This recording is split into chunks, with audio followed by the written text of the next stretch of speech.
Welcome to the workshop again. Good to see you. We have been through last week the World ICHCAP Forum together for 3 days. Today is for post-forum discussion session and a new lecture by Eric. Above all, thanks Ahmedabad University for arranging to insert the World ICHCAP Forum held by ICHCAP in the workshop program. I hope you had a great time to learn about ICHCAP and its safety values. So this forum was held for 2 hours each day of the 3 days as we watched it. Various panel presenters and special lecturers did participate in this forum. Personally, I think it was the opportunity to know the current situation of the possibility of ICHCAP to be used for social-creative industries and its sustainability. For today, I would like to introduce Ms. Min Kyoung Yun, the person in charge of the forum.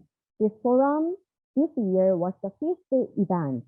It has been held annually from 2017. She has engaged in this forum for about 3 years as a veteran. So let's listen to her about introduction of herself and her thoughts and feeling after successfully completing this year's forum with Metaverse. Okay, please. Thank you for the kind introduction. Good afternoon, everybody. My name is Min Kyoung Yun.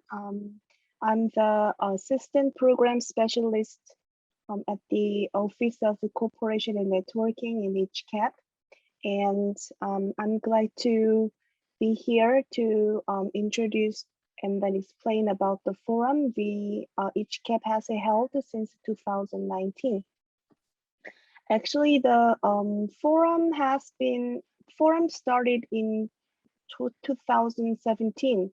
At the time, it was held by another institution regarding who studies the ice age in Jeonju area in South Korea. And then since 2019, ICHCAP started to organize the forum officially, and this is the 3rd year since we received this project from the National Intangible Heritage Center in South Korea. And since 2017 and also 2019, we just got in here. The forum has been hosted by National Intangible Cultural Center in Korea and has been organized by ICHCAP since 2019. And I just got into the project in 2019. At the time, the theme was the intangible cultural heritage and the civil lives. And then 2020, it was human and nature and intangible heritage. And then this year, we just finished the forum. And then the theme was the rediscovering intangible cultural heritage in the era of convergence and creativity. So mostly forum is held for 3 days. And actually the 2019, it was 4 days. I'm not sure, some of you might not, I'm not sure about, I can remember from whether other participants actually visit the Korea in 2019, but 2019, we could invite all the presenters and the speakers from all around the world, and we met in Jeonju all together, and we spent actually 3 to 4 days together. And we actually went out to the sightseeing and having a good meal around in the Jeonju. And then I didn't know at the time that might be probably the last good gathering face to face with the presenters. And then after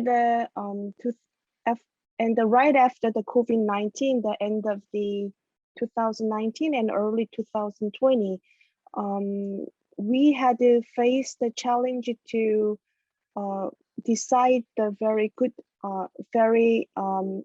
urgent decision like whether we can actually hold the forum or not, because we just thought that at the time, if we couldn't invite the speakers and experts from around the world, and then we just thought that we couldn't probably organize the forum. And it was very difficult times. And then, but we, with the Brave, we decided to organize the forum online at the time. And then we invite almost 20 experts from the world. And then we did we actually organized the forum with the theme of a theme related to the COVID-19 situation. So in those kind of the climate change crisis and all this kind of the unexpected social changes and challenges, what we should do with the ICH, and what we can find the solution or the vision from the ICH to deal with the social issues and the other issues. So at the 2020 theme was like that, and then it was pretty successful because we could save the money actually at the time, because the forum was held online. So and then this might be the disadvantage, or this might be the disadvantage and advantage, but also we could freely relatively easy to invite the experts from the other side of the world, because it was online and they do not have any feel burden about traveling so many times to be in Jeonju. And then anyway, it was a very exciting experience. So I can say that it was a pretty successful. And cultural administration, cultural heritage administration of the Republic of Korea often mention this forum as the exemplary cases, like a successful cases, because we just had that confidence, like, oh, we can gather the ICH experts and ICH communities, even if we could not meet together in face-to-face. And this year, if we discuss the challenges and unexpected challenges like a pandemic situation, how we can promote and how we can find the solutions from the ICH.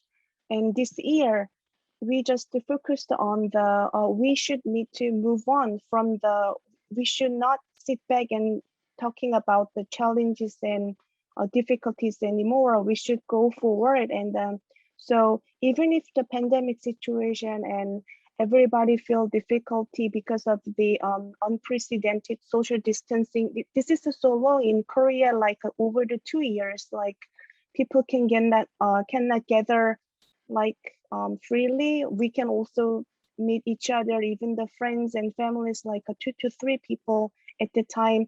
Those kind of the unprecedented social distancing and the regulations and those kind of things. But we should not talking about the challenges. Challenges already here and difficulties that we already have here. So what we should do the next thing. So, but social difficulties here actually happening here, and everybody got suffering from the difficulties. But the other side of the society, on exponential development has been ongoing, like science and technological development, and they actually utilize this contactlessness, which means that on tech between the people, they utilized this social reality as the opportunity and also the potential to the next level of this society. So we just thought that we should focus on this way. So the difficulties and the developments are we are holding two aspects of the social changes all together and what we should do. So we just we decided to, okay, this year we are going to find out the ICH what kind of the value and the potential ICH has, even if the pandemic situation and also the social science and technology development. So that's why we tried to we decided to have the forum like with the theme of the so let's rediscovering intangible cultural heritage in the era of the convergence and creativity. So we just moved on like this. And then this year we also, of course, the online forum was inevitable. So we just organized the 3 days of the forum. And this year we adopted the new ways of the forum. Like last year, we just met experts at the Zoom room, and then we live streamed this Zoom to the YouTube. So out there, the public can also watch the forum and join the forum. And this year, because we're talking about the creativity and convergence in the era of the science and technology development ages, so we just adapted the new ways of the forum, like a metaverse. So everybody talking about the metaverse, like a virtual reality. So we just adapted this way. So this year we live stream the forum in YouTube. Sorry about that. I'm very sorry, I was at home. So we just live stream the forum through the YouTube and also the metaverse. Many of you already watch the forum on through the YouTube. You probably saw that those kind of the screens like avatar also stood up the stage and talking about the presentation. It's exactly same as the actual reality has been going on. So those kind of the interesting thing. And if you visit the forum, and you will see the concept notes why we actually took this theme and decided to organize the forum, and what kind of a message we want to cast out. Those kind of things you probably read through the concept notes from the website. And if we go to the program, so this year we invite a former Director General of UNESCO, Ms. Irina Volkova, and we just wanted to hear about what is the creative value of ICH, and what this is important for sustainable development for human race. And we heard that kind of theme from the Ms. Volkova, and we just wanted to also address the other side of the theme, like, okay, everything changes, and the science and technology has been developed very fast way, and ICH should be like this. ICH communities and experts should be like this. Okay, we're talking about all the possibility and potentials, but what that means, what is the meaning, actually the real meaning of the ICH amidst of this the transformation ages. So what we should not miss from this rapid development and also on unexpected challenges.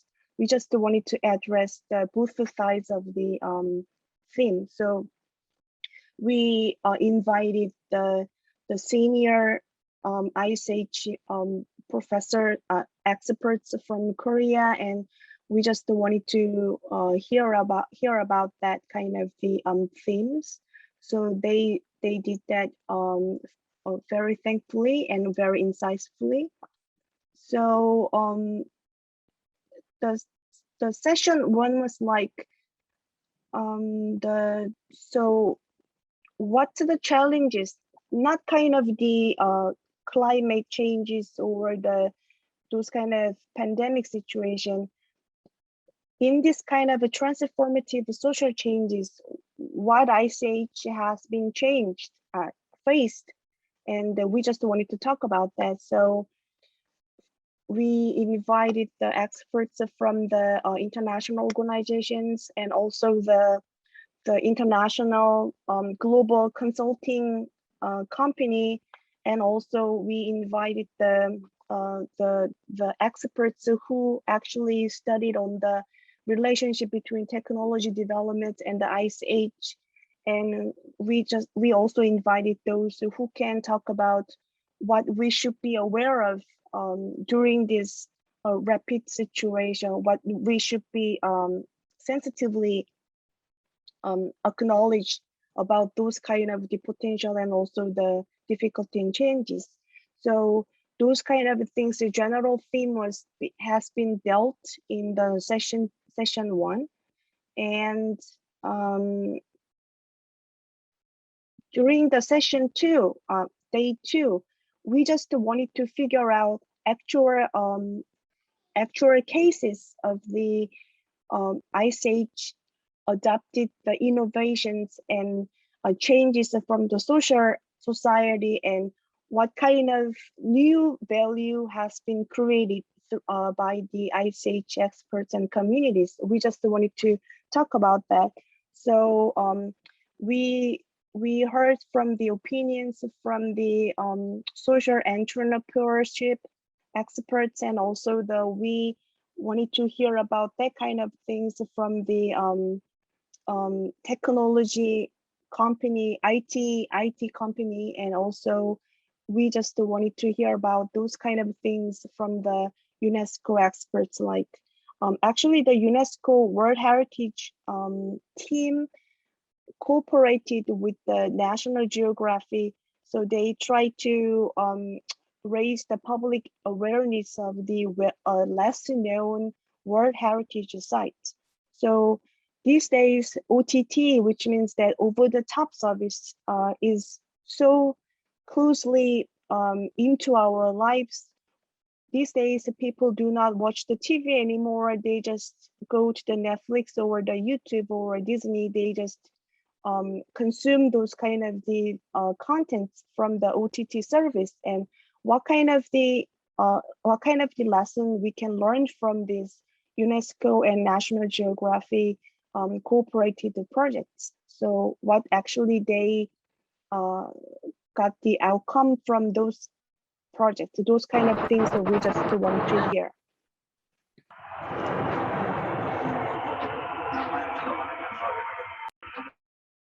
Sorry, this is from me, I don't think so.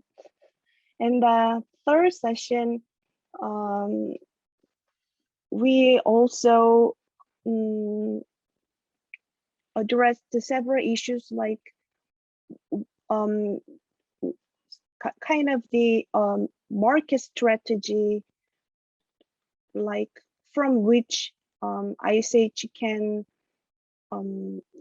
how can I say, how ICH can promote it more better ways. And also market strategies is also important, but we also thought that if we do not have those kind of the concept about the local fair trade and who's the IP has, those kind of things should be based for the discussions of the creative industry and the future of intangible cultural heritage. So we invite those who are experts in the fair trade and who can discuss it related to the ICH. And also we invited the another experts from the Singapore, and he talking about what ICH can do or should do and it's doing in the creative economy, focusing on the Singapore cases. And also we invited the very famous director right now in Korea. He also tried to, he also did the projects like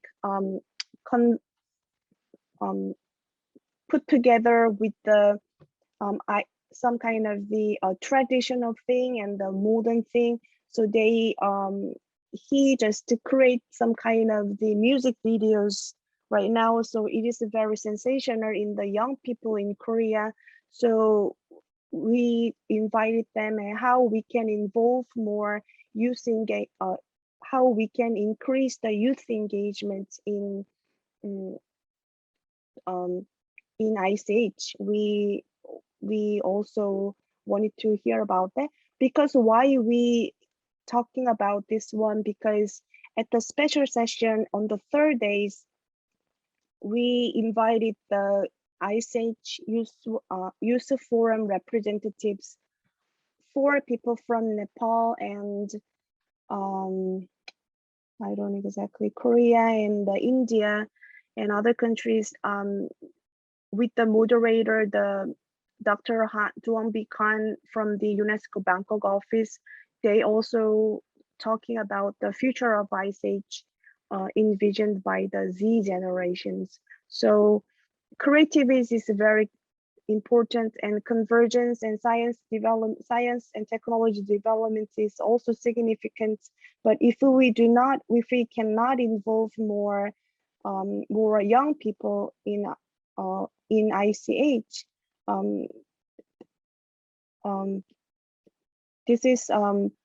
this might be the useless discussion. So we try to involve more young people, and we just wanted to send the messages about the significance of the youth engagement and involvement. So these are the 3 days of the session, 3 days of the forum we put forward, and it was a exciting forum this year too. So, but this forum has more significant meeting because we try to actually invite more how can I say, the new experts out there. Since 2019, ICH has, of course, ICHCAP has been building network since 2012 and 2018. So we have a lot of strong networks with other ICH communities in Asia Pacific areas. But it has the meeting because we could find other more experts out there. There are tons of experts who are interested in the ICH and who studied how ICH should be in this kind of the fast changing society, and with all the complexities. And it was a very glad we could actually access those ICH experts, or even if they are not ICH experts, the forum has the meeting because we can access to those other social experts who can give us the messages about what the lessons, what kind of things they can put together for the better value and more creative value of ICH. So it was pretty exciting. And also the forum has meeting because we also try to involve the younger generation in this forum.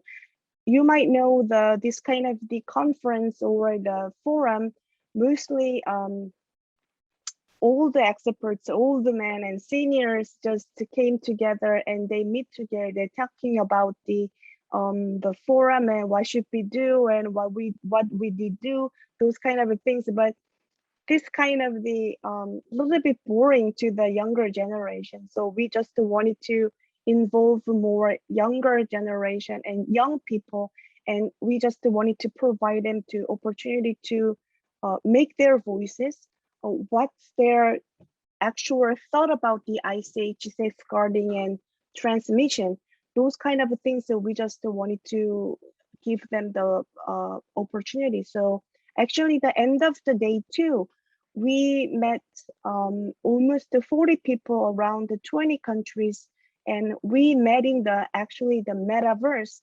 And then of course the Dr. Han from the Bangkok office, she also created the account, and she just made herself her avatar, and then we just met into the virtual reality space, and we each students and each young people gave their passionate presentation for the 2.5 hours. And then the next day, the third day, representatives of the forum, the summit, stand up the stage, and they gave the summary of the summit. And in that sense, it was very meaningful. So in my personal opinion, the forum might be moved toward these ways year by year. We are going to try to involve more young people, and more, which means that we do not mean the old people anymore, but we try to engage more younger generation for the future of the ICH and the future potential for the ICH. So this is the end of my presentation. And if you go to the this way, the past events, and you will see all the speakers and the themes and the papers or the presentation materials since 2017. My another goal is that I would like to build this website as the archives of the World Forum for Intangible Cultural Heritage. So this is the 5th year since 2017, and now the forum is being like local, and also local means that Jeonju, and also beyond that, it's being right now the some kind of the ICH brand for the annual conference. So I hope the ICH experts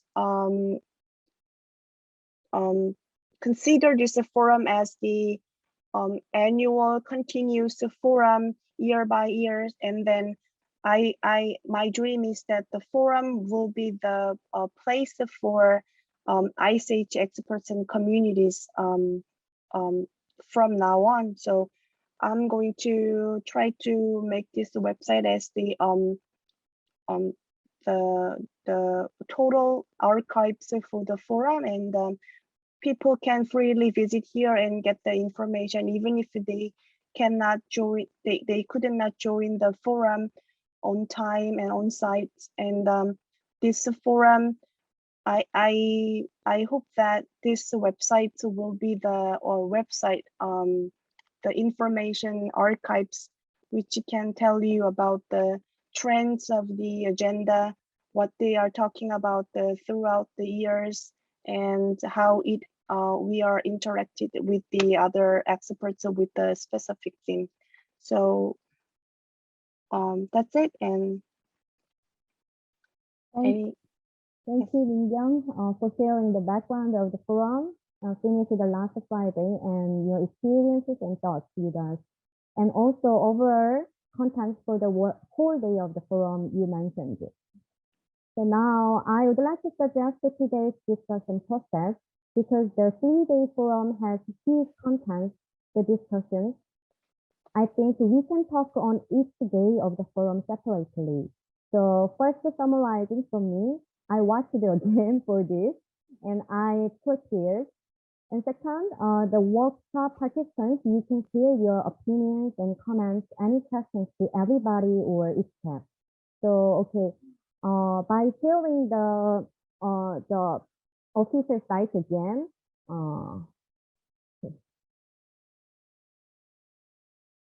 we can check again the forum read screen on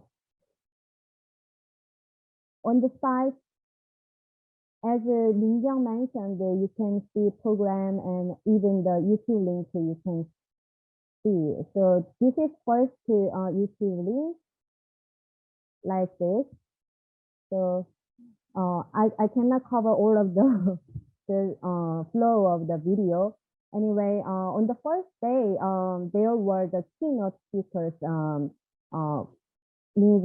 Irina Bokova and Mr. Bae Dong, the former Director General of UNESCO and the former Director General of the National Museum of Korea. So you can see the keynote speaker, and by watching again the videos, I can see her remarks again. Irina Bokova, she also emphasized the fact that the traditional knowledge is closely linked with the cultural and biodiversity, and it's the safeguarding, ICC safeguarding is our duty, she mentioned like that. And so for that, she said education and teachers' role is very important to let people know the value of ICC. By mentioning the project of ICC education survey report, which was done by the cooperation between ICHCAP and UNESCO Bangkok office. And also Mr. Bae proceeded his presentation with the theme of the meaning and value of ICH administer the transformation of era. He said each element of ICH can have diverse interpretation with the various stakeholders and agencies. And he pinpointed that the characteristics of ICH are the diversity and changeable aspects, especially when it comes to ICH in danger of disappearing.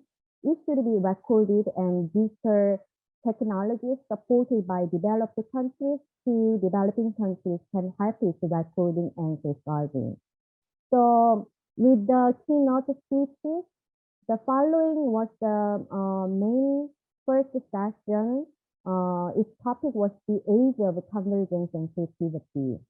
So in this session, the four presenters spoke their presentations.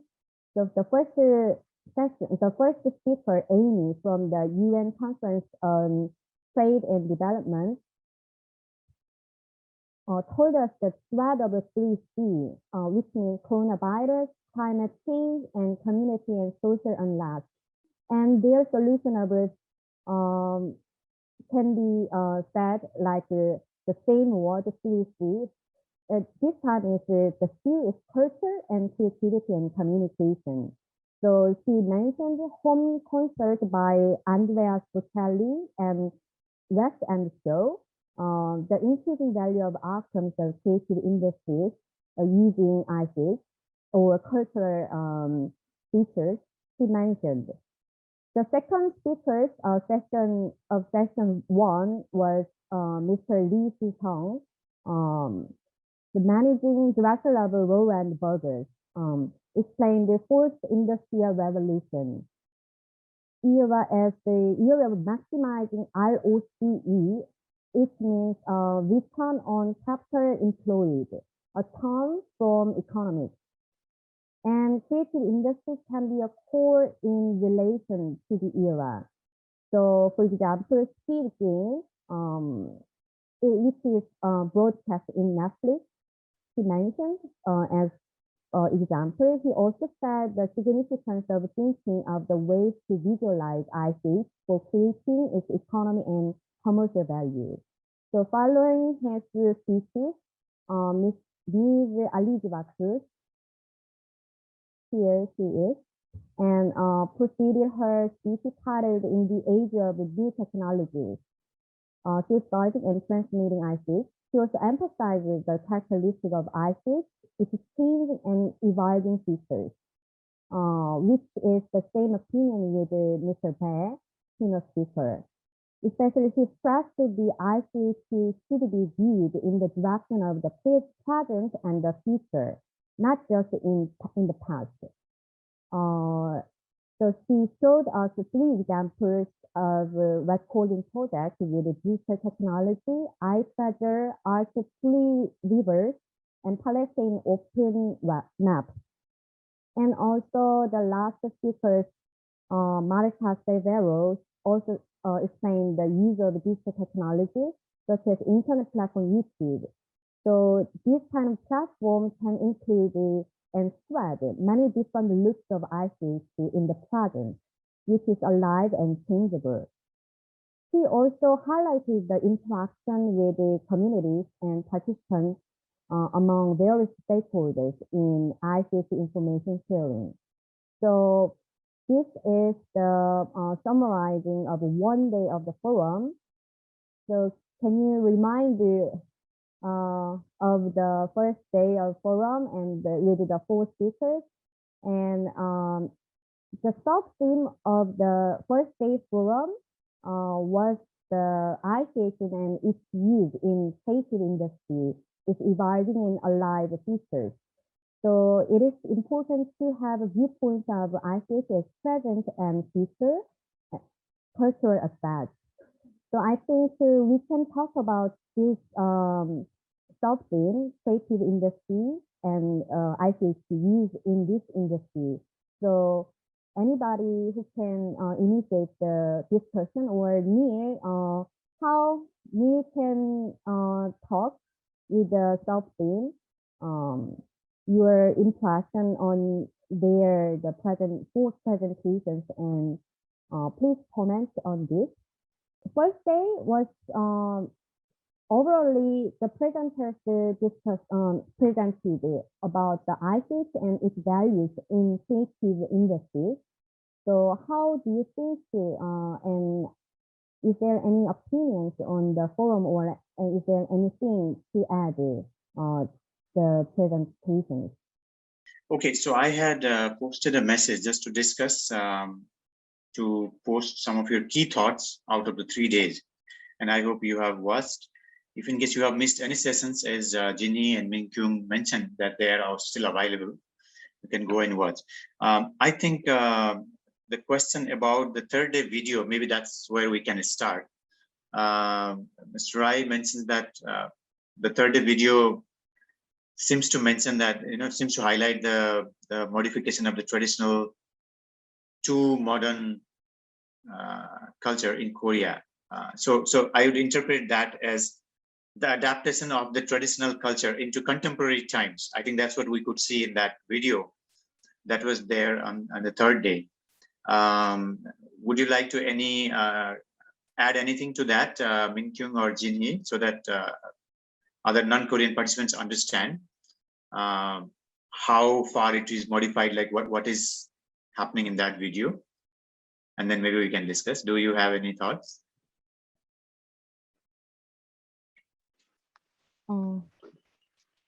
You are going to do that? Oh yeah, you can go on.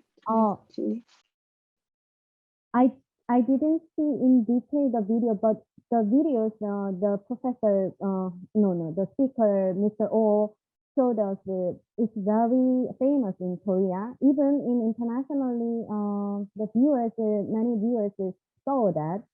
The Korean tourist attractions they are introducing with the video and with the traditional performing arts mixed with that.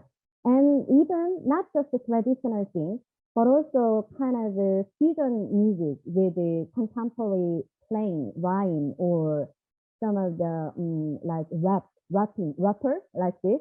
It's mixed, all of the mixed. So it is not that bizarre or not that strange to young people, I think. So it is very new, but it's not that strange, or it's a bit accustomed to young people, I think. So that kind of value is very linked to, or to the popularity of the videos, and the group of the song, the singer group, which called like United Band. United is Korean. United means some of the Korean figure in history. We don't know her his or her face. It's in just a history book, or he or she is very famous in the history as a traditional musician and like a legendary figure. But we didn't know, actually, even me, I didn't know Inarsi. But from the popular music mixed with the traditional rhythm and also kind of the style, I came to know about that. So that kind of thing is very interesting. It's not just the music, it's the kind of knowledge transmission by seeing the modern or contemporary thing. So I want to say it like this. Thanks, Min Kyoung. Yeah, please go ahead.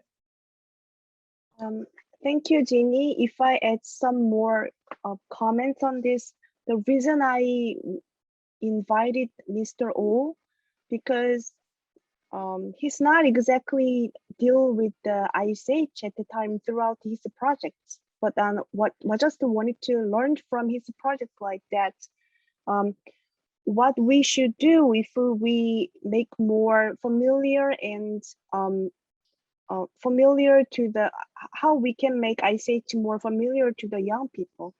And these days, even these days, we just to hold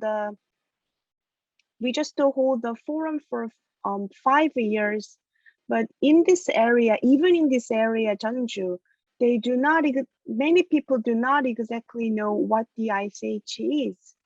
So what we should do if we want to make this more friendly and popular to the people, and how we can make more ICH more close to the daily lives.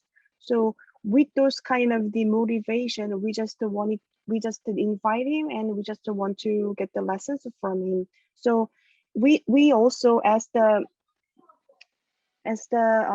existing generations, we see the ICH a little bit, even us, it's like the product of the past, but it's not.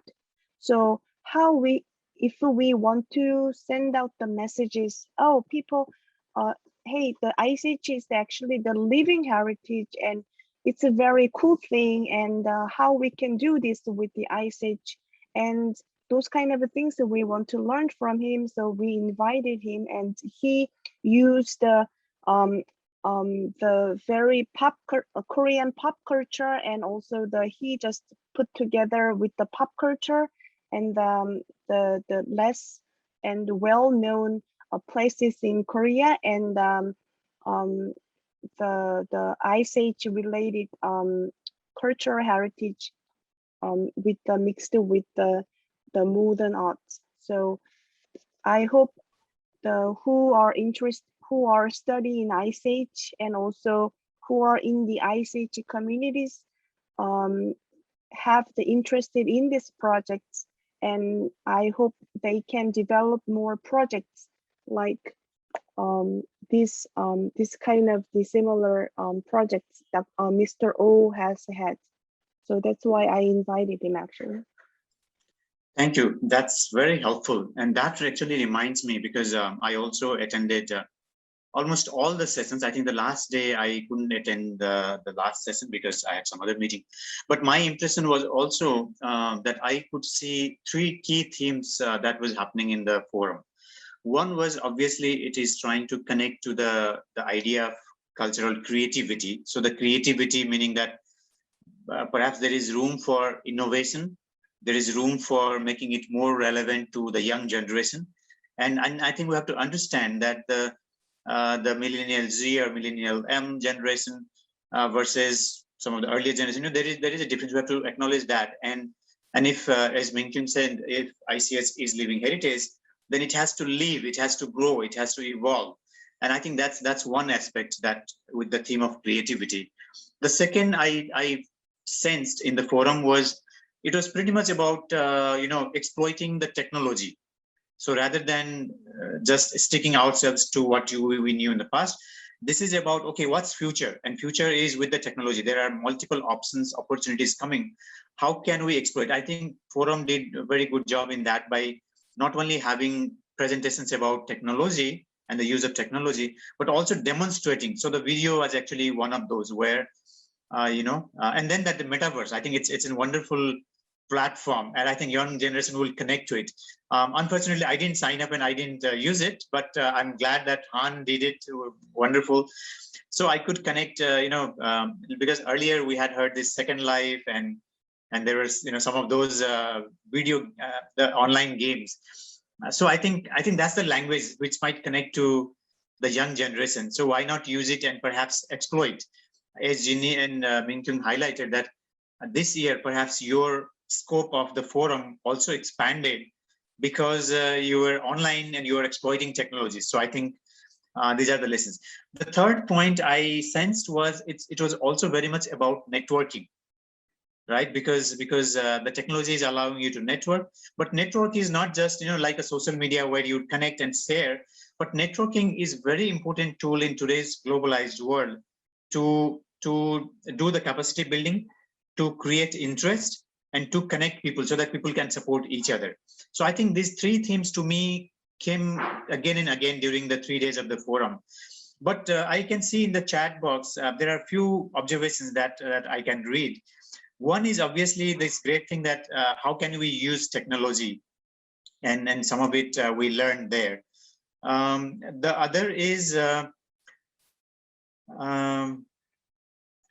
other is the business perspective, particularly the intellectual property rights domain, the World Intellectual Property Rights Organization, WIPO, and with Harriet and other people, that came out very strongly. Now that makes me think, while we are exploiting technology, while we are perhaps contemporizing the ICH, and perhaps also bringing the ICH into the market, are there some issues that perhaps bothers us in terms of commercialization, in terms of the intellectual property rights, or in terms of perhaps some kind of an appropriation of ICH, which might not be so comfortable to the bearers of ICH? Somebody also raised that, I think it was Mark, he has a concern that while we are using all these technologies and all that, but do all the communities from where these ICHs are being drawn, do they have access to this? And these are some critical questions I think we need to think. So these are some observations I wanted to say, just to trigger some thoughts and some conversations. So as much as we learn from forum, perhaps there are also some questions in your mind, some challenges that you are thinking for your case, or perhaps something that you are not feeling quite comfortable. So let's bring it up, because by discussing only we'll find way forward. So that's my suggestion. What I suggest is, if some of you can speak up, so I can start with Maria. Maria, would you like to share, as much as you learn new concepts? Did you have anything that perhaps was not so comfortable to you, or you had some questions about? Would you like to say a few words on that? Yes, I have, but basically, I truly enjoyed the 3 days. So it's pretty a new concept to me. So maybe in my world right now, where am I? It's really new, like metaverse and the metadata, and like, what are these? Are these ICH? So I'm biting it little by little. But the third day really spoke to me because I came from a tourism background. So I'm a tour guide. So that was the day where, the UNESCO have that app that you can see the beautiful sights all around the world. So I enjoyed that. And then, of course, Mr. O, like to me, all the videos, like, I didn't know this is an ICH in South Korea. When I went there, I don't have any idea about this. But because of that video, it spoke to me. So maybe because I teach kids, it made me, I will research more. So that was the very good side of it. But on the other side, the balance of it, I can't really connect at this moment about metaverse. I know the gaming world. I mean, the kids that I teach, that's their world. I'm trying to adapt. But for me, like, because we're doing class on Zoom for more than a year now, I cannot connect that. It looks like to me, it looks like they are not people anymore. Yes, they look like people gamified, but I don't want to be like that. Like to me, for me, like I want to, like, to have that hope that when we can all go out, I can still see the real thing and not that one. Like it's too advanced for me at that time. So I still cannot chew that part. Like it scares me a little bit like, oh my gosh, the world is going this way and all this thing will become like that. So that part I cannot connect, but all the rest I'm trying to, and I enjoyed. And thank you for all those new concepts. It made me full for the 3Ds. Thank you. Thank you, Maria. I could sense your perhaps discomfort a little bit to start with the digital avatars. What's real, what's digital, what's virtual. I see some hands being raised, but I would like to give the floor just for a minute to Mr. Kamal Rai to share his thoughts on what he saw. I mean, I see the comment here, but if you can mention anything on that video, what is his thoughts? It's modified, but how do you take it? Okay, thank you very much. Regarding the video, for me, it is very wonderful. It is because of this from the Korea. So for me, it's something like this mix type of the traditional and modern. The dress is seems traditional. Sorry, it's modern. So it could be better if it is reflect this traditional dress, traditional things, and so that maybe that could be the good ways, and this is the winning from my side. And thank you very much. Okay, thank you. Let me go to the hands, and then I will come back to the chat also. So Raj Suwal.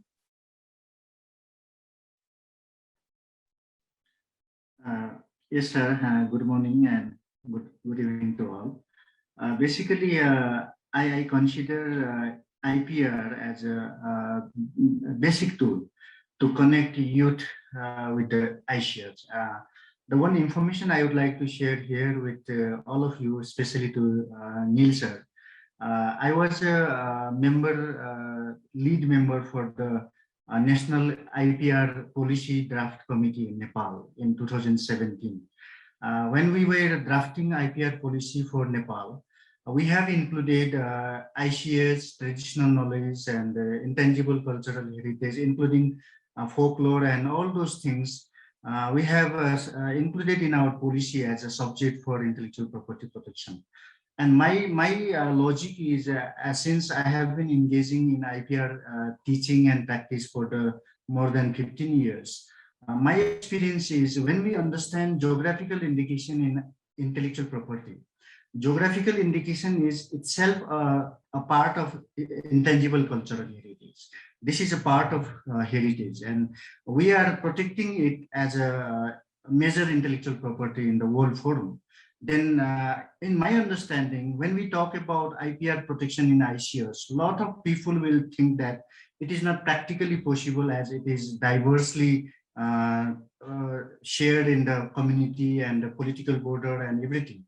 But my understanding is, even if it is shared with the political border, like Nepal, India, Nepal, China, it might be possible. Like same thing might be happen shared with the multiple political border. But at the same time, I think we can manage, we can develop the legal mechanism, IPR mechanism, as we have been developing in the geographical indication. That is the example for the example. And so my understanding is it is much more possible to develop intellectual property rights mechanism. And one of the very interesting thing is that when I was there in the Kathmandu, and there was one international event in hotel in Kathmandu, I forgot the place. At that time, the representative from the ICHCAP who have been representing ICHCAP from India. In that forum, I have raised the question that we need to protect the IPR in ICH. If it is possible, then the development in ICH forum will be much more effective, and it will be attracted to the young people. It will be provided much more support to the old generation. Old generation means senior citizen in the nation, because senior citizen is taking as a kind of load, but it is a treasure. So, it can be the source of money. It can be source of royalty through the providing IPR in the ICL. So this is the very important area that I would like to address. And at that time, unfortunately, we have got the information that there is no claim is possible in ICS. I mean, IPR claim in ICS is not possible. That was the version at that event, at that forum. The representative from ICS, she was from India actually. She has presented that thought. And at that time, I was against that thought, and we had discussed a lot. But anyway, in this forum today and before a few days, we have been discussing about IPR protection in ICS. My request and my thought is, let us develop this particular area, IPR protection in ICS. It is mostly possible, and even WTO, WIPO, it has much more space to make it real. And as I have already mentioned, and I would like to always continue to mention, that geographical indication is one area where we can give the example that it is the geographical indication itself is a ICS, and we are protecting it. So that much I have to share. Thank you. Thank you. Thank you for backing up this argument with your long experience. I agree with you. I think these are tools, and these tools need to be developed. But I would also perhaps acknowledge that maybe there are still some gaps somewhere that we have to address. But I agree with you that we need to exploit, we need to develop the tools, because if we do not connect to the benefit of the communities by having their intellectual property protected through the law, I think our services are not going to be fulfilled to them. So I fully agree. Now let me go to Lubna. If you could unmute and share your thoughts. A particularly bad connection today because there's no electricity in my area. Oh. So all the sessions were so impressive, and there's just one little thought in my mind as I was listening to all the sessions, that the knowledge gap in ICH management is sort of becoming great. How will a country like ours, like Bangladesh, where we are still fighting with our state party to make them understand what ICH is, and we are so far away from even trying to implement some sort of management, and then you have metadata, you have the HIPAMs.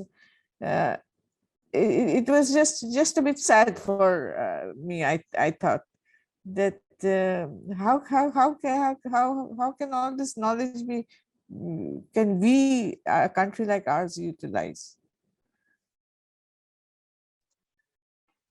Right. Thanks, Lubna. Is there any strategy? I don't know whether there is. Yeah, these are good questions. Yes, as much as these are all very impressive, but I think we have to also contextualize what is feasible, what can be implemented, and how. I will skip Kamalji. I will go to Mekraj Rai. Namaste, everybody. Good morning, good afternoon, good evening to all. It was a wonderful time, and we learned a lot of the things about the ICS and IPR and the global, and also some provision of the how to preserve all our intangible heritage, sort of the properties. Yes, Mr. Sual was raising some of the policy, which is the IPR. In Nepal also, Mr. Kamal, Nil Kamal sir, and Kamal Rai, and the rest of the things, we are raising the the voice to the government. We need to together bring up the, the ICS and IPR, because of the, the intellectual property rights should have to be assured by the Nepal government and the law. So that is very important. Without that, we can't do the, the whole, the, things, processes. And also we do have a lot of tourism sector, tourism field where we are working to there. And some of the part where we intangible sort of things we need to bring out for the, the global peoples. That's why the Raswal said there is one some policy when they are preparing for that. That's very good point for the Nepal government too, and all the peoples. For example, in tourism sector, there are many different ethnic group of Nepal. They have a own kind of the, for example, Korea has shown very beautiful culture, a dance and a typical traditional dance. It was very impressive for me too. And such that kind of the, the cultural dance and craftsmanship in Nepal we do have. So it is using by the, the hotel, restaurant, which is very nice. But those people, those who are the, the rights of the that IPRs, if they get some of the, the policy to receive the some benefit from that, it would be very nice. I'm very pleased. I'm very glad. So Bangladesh has, they did a lot of things about the, this ICS, and also Korea. Some of the rest of the country I didn't remember, but I saw that very impressive things, and how do we can convert to the, the technology that our ICS. Very nice. Thank you very much, Neil Kamal sir, for giving wonderful time. Thank you very much to all. Thank you. Mark, even though I read your comment, would you like to explain your concern about the benefits to the local communities? Would you like to just say a few words on that so that we understand better? Actually, that comment started from the very first part of the forum. So during the first day, so there was a point where there were several instances of digital endeavors were done in relation with not only safeguarding ICH, but also presenting ICH to a larger audience. I am an IT major in my undergraduate, that's my undergraduate degree, and that's the reason why I am quite cautious in terms of when do we actually utilize information technology platforms or technologies, for instance, in different applications. In this case, in heritage. I was pretty struck by one of the examples that was shared during the first day, wherein there is a digital map of Palestine. Okay, and then it is an open source, or it is a consolidation of the public can input their stories or narratives in particular spaces within that map. So I'm somehow trying to think of it in parallel terms with how it can possibly utilized here in my country, and considering the infrastructure lacks in infrastructure here. No? So I'm thinking, will it really be possible to have this particular setup or apply this setup in our context here, given that the platform itself generates its content from the actual people who live in that area. So those kinds of concerns are things that I think are important to look into as well. Although, of course, I really appreciate being able to be exposed with all of the possibilities that are currently happening around us. Yes, it's my point is just that I think we also need to think more into who are the particular audiences that we're trying to tap in these technologies that we are planning to utilize to ensure that whatever we intend to accomplish, we get to accomplish. Okay, thank you. Yeah, thanks, Mark. So the point of these discussions is since you all are doing an assignment, you have your own case to develop as a proposal.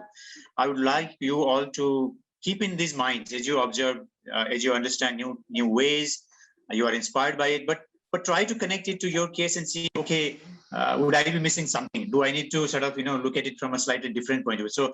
So that's the whole intent. So we're not going to address all the questions today, but at least raising the questions today will help you connect to your case, and hopefully, in the coming sessions, we can bring it up.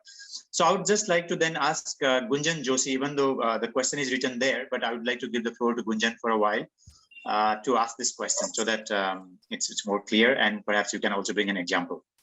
Gunjan. Thank you so much, Neil sir. All the presentations actually were very, very, very interesting, and there were so many case studies to look at. I've literally noted all of them down. I'll probably be having a look at them later on. But in terms of the third PPT, in India also we've seen examples of traditional arts being used in various forms of media.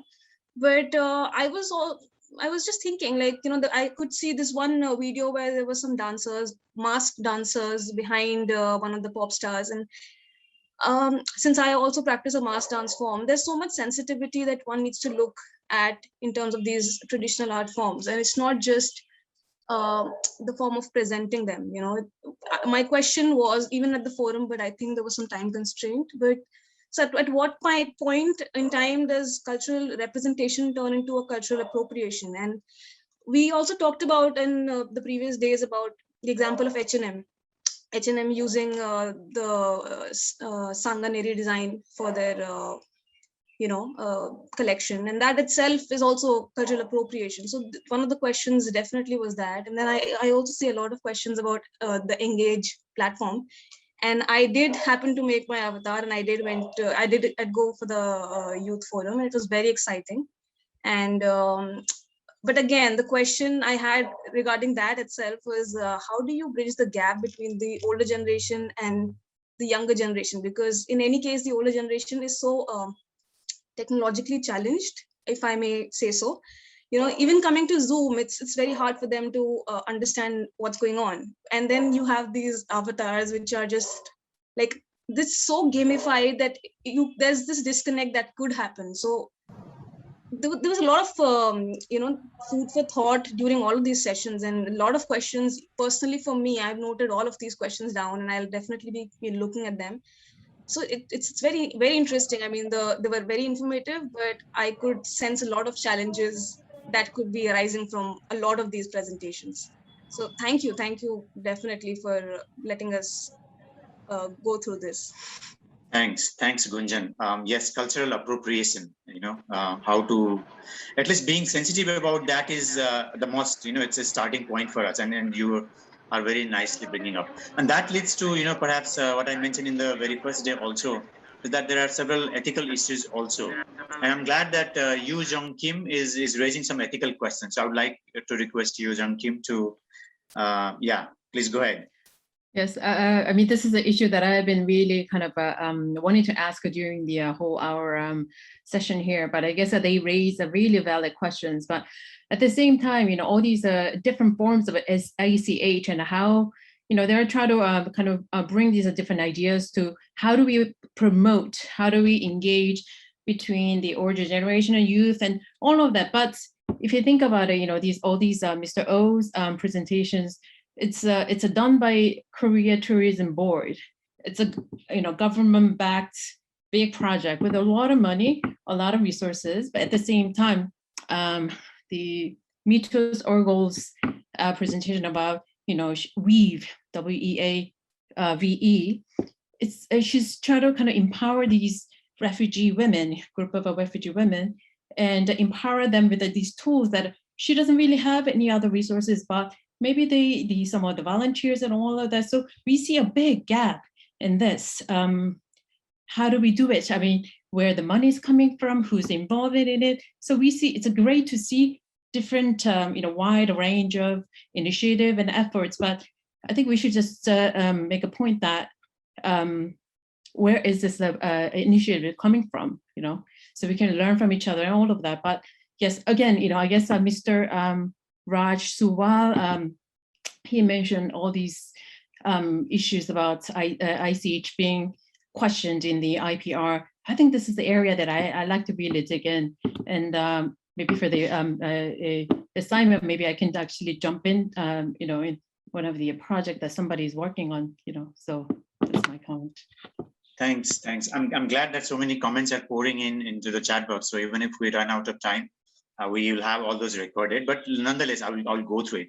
Now, next, I would like to request Swasti Rajbhandari to not repeat the comment that you have, but rather tell us what were the things that you learned from Mr. Amitabh Bhattacharya's presentation. If you could highlight a few things so that we remember, what are the good things that we learned. So, Swasti, if you could do that for us, that would be very nice. Hello. Yes, hello. Am I heard? We can hear you. Yeah. Yeah, I like the way that he presented the ICH to be very inclusive, where tourists could take part, and even scholarly interventions in ICH. But then after all the nice things that he showed, it suddenly dawned upon me, like, what did they do in the past 2 years? How could they sustain? What happened to all those infrastructure? What happened to all the people? How did they survive? The whole presentation in the beginning, I got lost in it and I really enjoyed. But then suddenly towards the end, I felt, oh my God. So how I did post a question at that time as well. But because of that shortage of time, it wasn't addressed. So I think in relation with ICH, and because it was related to tourism, I think tourism should be also focusing on local sustainability, I think, and how we can address that, I think, was important. Thank you. Thanks. And you'll have the opportunity, so not to Amitabh now, but Ananya, his partner with the Bangla Natak, she will be giving a session, so you can maybe ask that question there.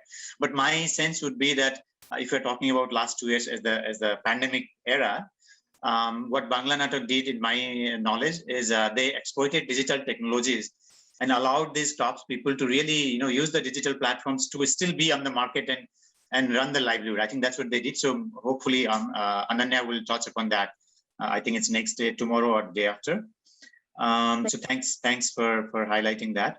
Now I'd go to Chandra Prakash Pathak, but I would also rephrase and I would ask you that you highlight in your chat box comment that you learned so much that something could be done there. So if I may ask you, what do you think? Where could you start in Lumbini area in Nepal, the famous Lumbini World Heritage Site? In that area, if you were to start, what triggered you in your mind from this forum that you could still actually start doing? Any thoughts? Chandra Prakash, thank you. Please unmute. Yeah. Hello, namaste everyone. So, because we are here at a basic point, I think in Nepal, I don't see any listing of the ICS in our country and in my region also. So I think we can start with the basic thing like inventorying the ICS. And I think in Lumbini area, I realized that there are many cultural aspects, many cultural things like weaving, dance, singing, and agriculture tradition. So when attending the forum, ICS World Forum, I was just thinking we can start listing out the ICS and then we can do more things in this area. And I realized that in regard of Lumbini, the question is that the tourists, when they come to Lumbini area, they are not spending much time in the region. They just come and visit the World Heritage Site, and there is nothing to do. So I think that with highlighting the ICS of the area, we can increase the stay time of the tourists. They can involve in many the tourism entrepreneurs here. Everyone is just not satisfied with the tourism business here because of the less spending time. So I think if we work in this ICS area, we can do much more for the tourism industry here.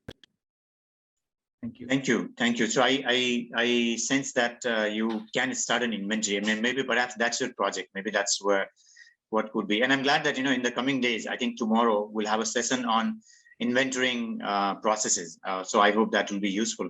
But you also very importantly mentioned another point, that Lumbini already is a World Heritage Site, visited by so many pilgrims, but actually they don't think, or they don't connect anything beyond just that World Heritage Site, the birthplace of Buddha. And I think this is where perhaps countries like Nepal needs to think that the World Heritage Convention, the ICH Convention, these are tools given to us. It is up to us to carefully use both, integrate both, and move on.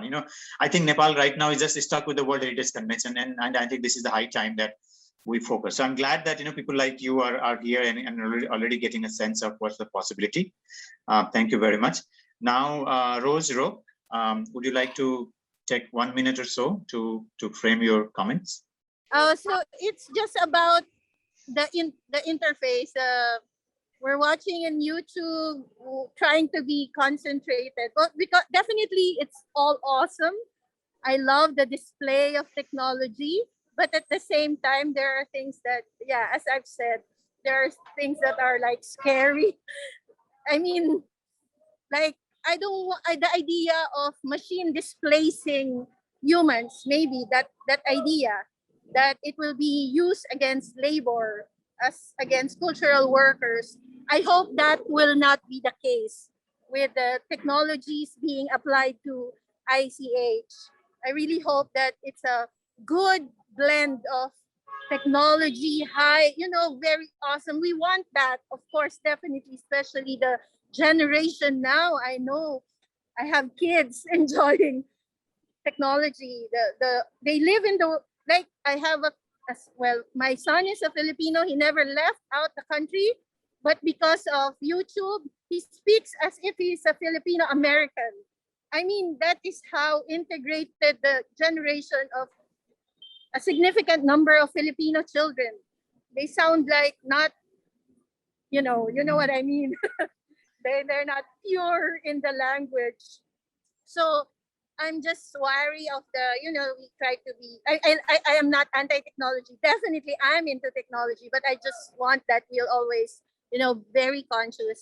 So maybe that's the scary part for me, the displacement of technology against labor, against workers, and and then about the maybe an improvement, I guess, suggestion for the next time, because I think it's a display of technology, the multiverses, but there's a tendency that while we were listening or I mean reading the text, there's a sudden change in the, suddenly zooming out, can't read the text in the presentation.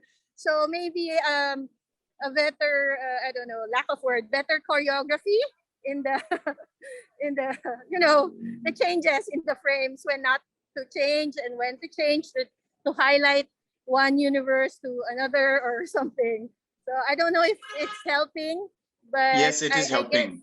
Yes. Thank you you very it's, much. It's a very important point that you raised, and I'm glad that you raised. I'm sorry if I interrupted, because I think apparently it was a problem on my side, not on your side. But very important point you raised. I think technology should be used as a tool, but it should not overpower us. Otherwise, then it becomes another colonizer in our future, human future. So we don't want that to happen. But at the same time, we might have to recognize today there are these discourses on post-humanism and all that. But wonderful comment that you made, and we all need to think about it. Swasti has again raised her hand, perhaps to bring up this tourism question. So please go ahead. And then I will be asking Eric to give her his thoughts also in this session, because he has an entire session next, but just on this conversation, I would be coming to Eric after this. So Swasti, yeah. And agreeing with Miss Rose, I again, while listening to the conversations, different thoughts coming up in my mind. And then I was thinking about how, linking to my previous comment about how are we practicing ICH for tourism, or are we doing it for ourselves because it is a part of our culture? And then I think we have to realize this fine divide line between the two. And there I'd like to connect with Miss Harriet Deacon, and how she brought up the three risks of decontextualizing, over commercialization, and commodifying of intangible cultural heritage when we link it with tourism. I did not get to listen to the entire lecture of Miss Harriet Deacon, but I thought that was very, very interesting because she gave a lot of lesson learned discussions, and I will listen to it, the recording. And thank you so much. That was just a thing that occurred. Thank you. And yes, you can watch the recording of Harriet's lecture, but you will also have a lecture from Harriet again in this workshop. So I think some of the things you will again catch up. Professor Eric, would you have any thoughts, or would you like to keep your thoughts for your session? It's up to you. I'm giving a floor to you for now, for a minute. Well, thank you very much, Neil. And I think I would like to extend my acknowledgement to our very able team from ICHCAP. Although later I will also acknowledge all of you again. But I'd like to welcome all the very successful participants. You have been afforded this opportunity really to focus on ICH. We never had this luxury during our time. So we are very happy that we are opening up all of these opportunities to all of you, because you will have a wider latitude of understanding, and at the very early stage you will be confronted with real discourses related to ICH. I think Neil, at the onset of this open forum, this discussion, he highlighted three very important points. The area of ICH in the millennials, and ICH and technology, and definitely the networking with regards to ICH. Now, all of this, you will not get straightforward answers, but I think when you leave this forum, you will have more questions than the ones that you've entered, because ICH it's organic, it's very dynamic, it evolves, it emits. It will have many permutations, it will have iterations, just like the logarithms of the technology that you can imagine. But remember, ICH is a human creativity, it's a human genius. And it is this one that we cannot allow our technology to, to overtake all of us. This is really the age of the Anthropocene, but at the same time, remember that everything should redound to a humanist perspective. It should really benefit all of us in humanity. So it's just that. I'll try to emphasize that again for my next session. And I hope we will continue to support this activity of ICHCAP and Ahmedabad and UNESCO Bangkok. Thank you, Neil. Thank you, Eric. That was a trailer to what's coming next after the break. So going in the media fashion. So I would now come to Bharvi to even share her thoughts, because she is also somebody who has been closely watching all this. So, and I'm sure she has wonderful thoughts. So I'll be asking Bharvi to do that. But as she does, she might also wrap up the session. And if she has any plans for the break time, she could announce that. But before I do that, let me thank Jinhee and Min Kyoung Yun from ICHCAP for doing a wonderful job of giving us a synopsis, the brief of, and reminding of what happened in the 3 days in the last 3 days of the week, of the past week, and doing wonderful work and starting this session very wonderfully in the very beginning. So I would like to thank both of them from ICHCAP, and over to Bharvi for first your comments, your thoughts, your questions, because you are one of those good young professionals who is working in this area. And then tell us what should we do during the break, if you have any plans, and then or anything. Thanks. Thank you all for wonderful questions. It kept me thinking, and I hope we can have more conversations in the coming days. Thanks. Over to Bharvi. Yeah, thank you so much, sir. I also had a very wonderful time at the ICH World Forum. So thank you, colleagues at ICHCAP, for this wonderful event. One of the major things that, so two major points that really struck me. First was the session by Professor Michael Fisher. I think the talk that he had about metadata was something that I do not understand metadata so much at this point, but I think that was something that was very interesting. And following up with Professor Marilena, as I think Mark mentioned, the Palestine project that they worked on. So that was something that even I was thinking about when you talk about documentation. And this is a point that we have discussed even in our courses. The documentation comes from our side as experts, but where does the community play a role in the documentation? So I think what I would want to probably look at in the future, and what would be a good prospectus for a good project, was how to empower local communities to sort of document their own heritage. So how can we bring the technology to sort of teach them, to empower them? And in that way, I think one of the key points there could also be sort of, especially when it comes to ICH, we see a lot of examples of the youth, especially when I talk about my experiences in rural India. A lot of youth are giving up practices and moving to urban spaces for better employment opportunities. So a lot of these crafts, for example, a lot of these traditions are being lost in that sense. So I have had experiences and I've seen good cases wherein documentation does help youth to sort of reconnect back with their traditions, with their culture. And I was hoping that, this kind of documentation could also be a very important tool to not just document an archive and generate an archive of ICH, but also help the local youth in the community to sort of be safeguardians of their own culture. So that was my major takeaway from this forum. Thank you.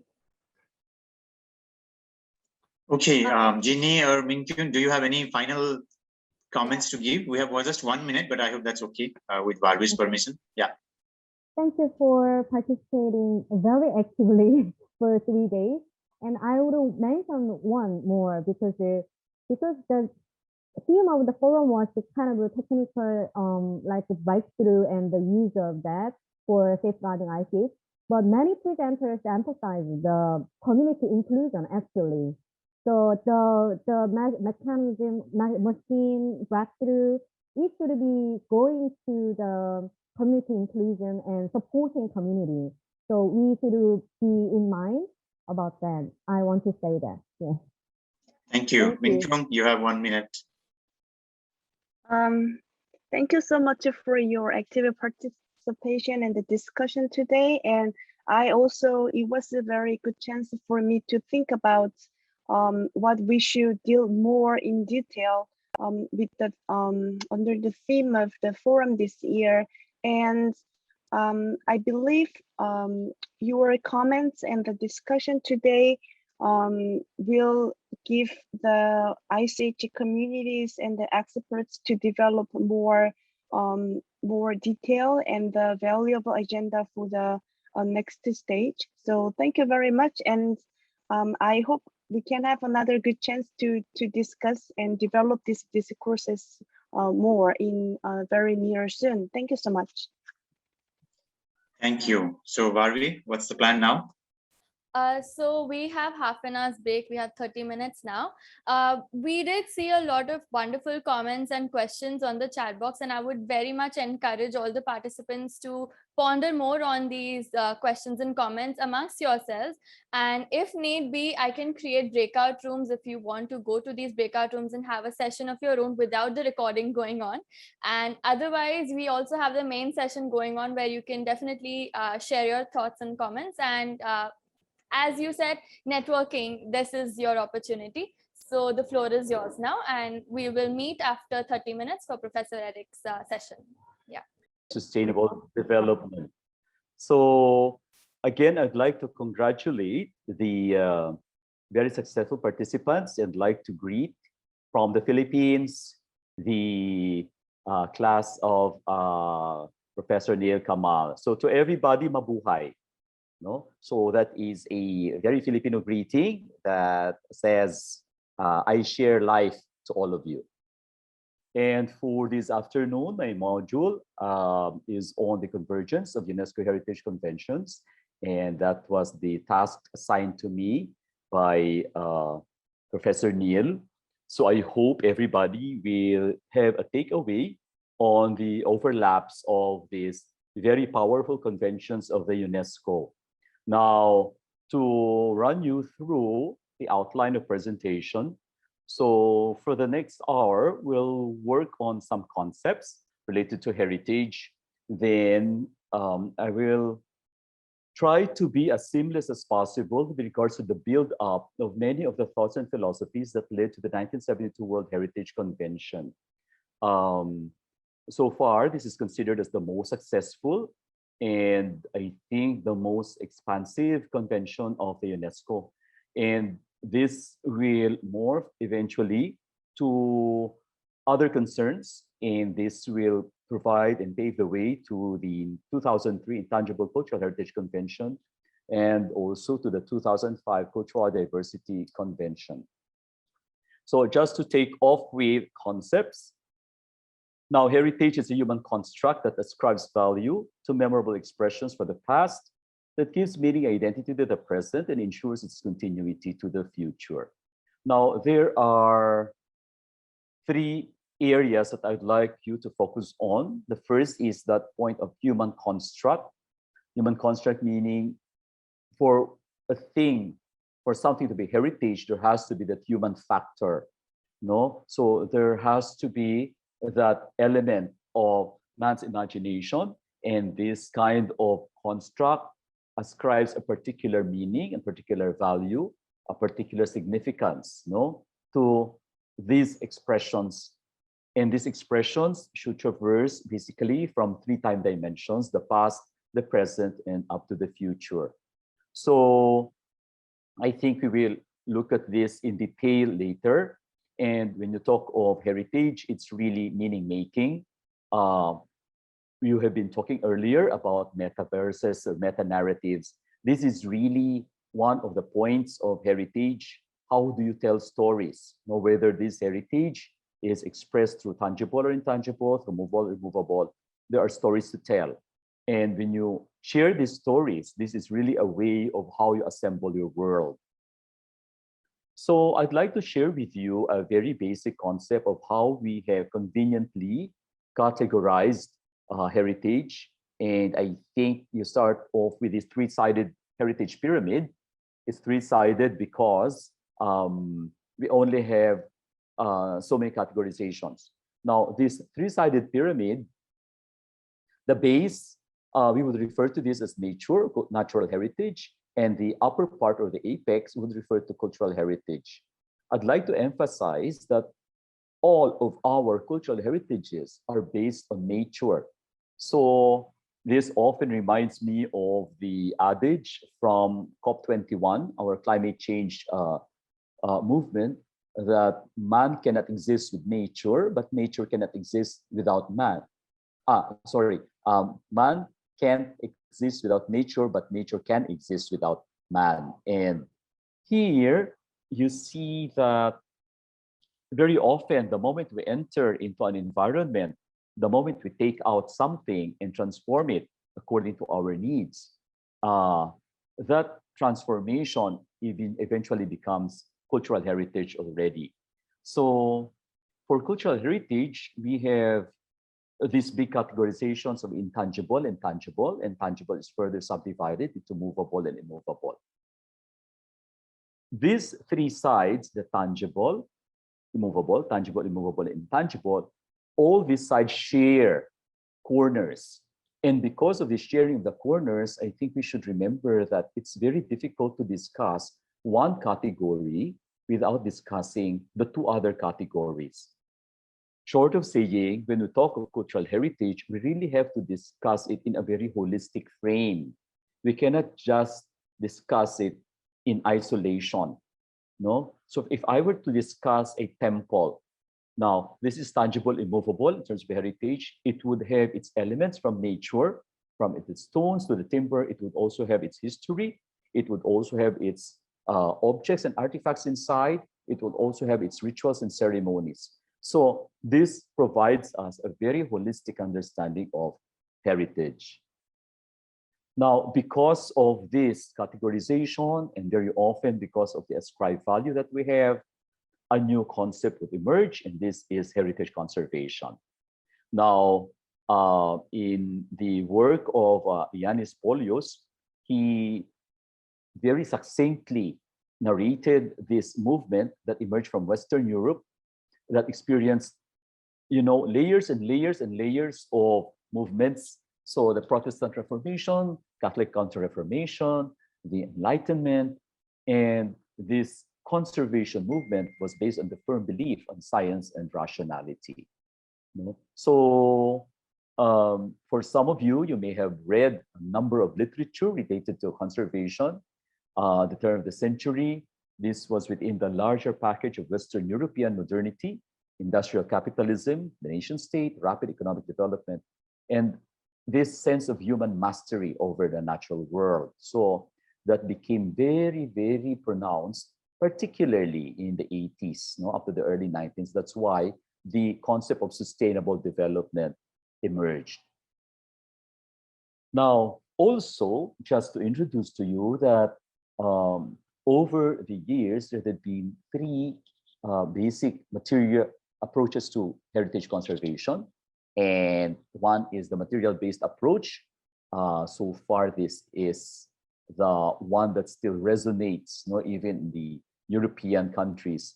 Preservation is very material and fabric-centered, meaning the heritage is non-renewable. Venice Charter, that's a very strong advocate of this approach. It's expert-driven. It's based mostly on modern scientific method, and they have advanced this idea that the moment it becomes heritage, there's the sense of discontinuity, and that the present will have to museumize this particular past.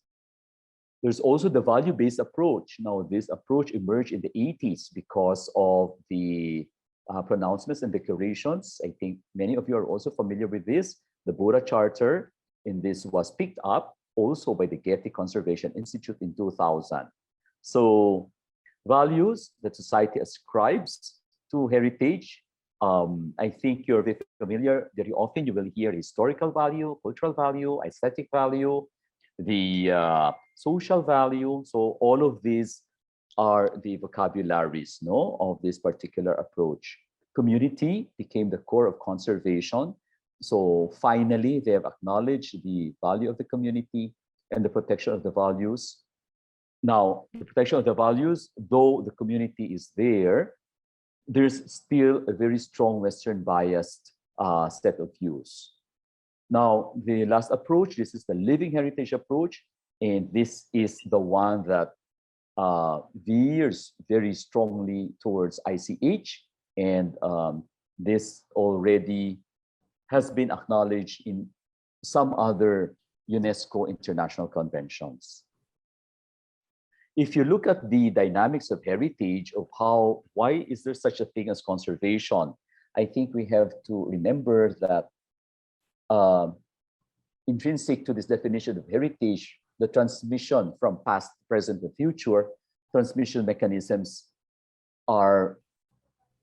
takes on various modalities.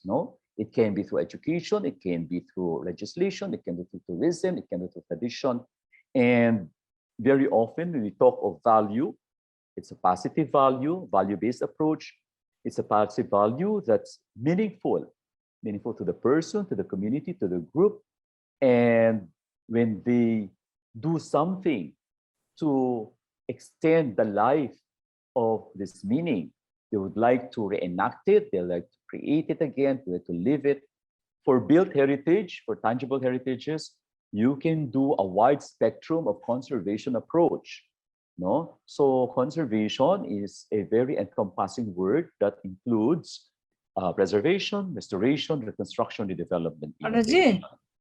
Now, for intangible heritage, discussion, you also have interpretation of the meaningful values.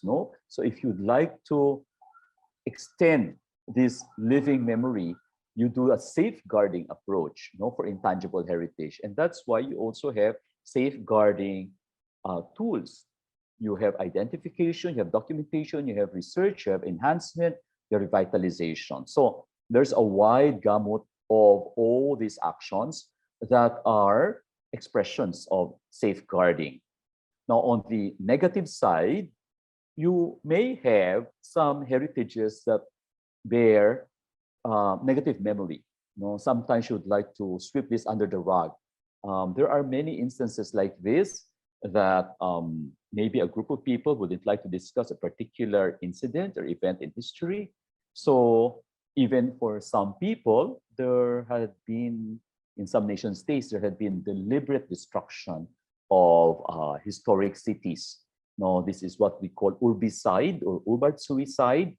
And there are many approaches also to the extinction of many of our heritages. Now, for built heritage, there can be defacement, deformation, dysfunction, decontextualization, and even for intangible heritage, there are many ways. There are many conditions also why many of our ICHs cannot be expressed or cannot be surfaced and practiced. Now, many of our conservation efforts, particularly worldwide efforts towards conservation, emerged after the Second World War. This very traumatic incident in world history really melded people together, because you can see here, aftermath of the World War in Europe,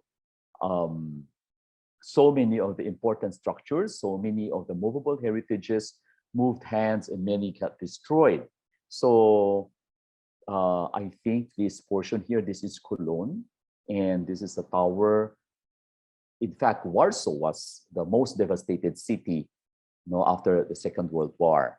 But not only in Europe, even in the Asia Pacific, we experienced massive devastation that really eradicated big swaths of our memory and big swaths of our historic districts. So we have here on the upper left, this is the bombing of Hiroshima, and I think this is the Genbaku Dome, which has been declared as a World Heritage in the early 90s.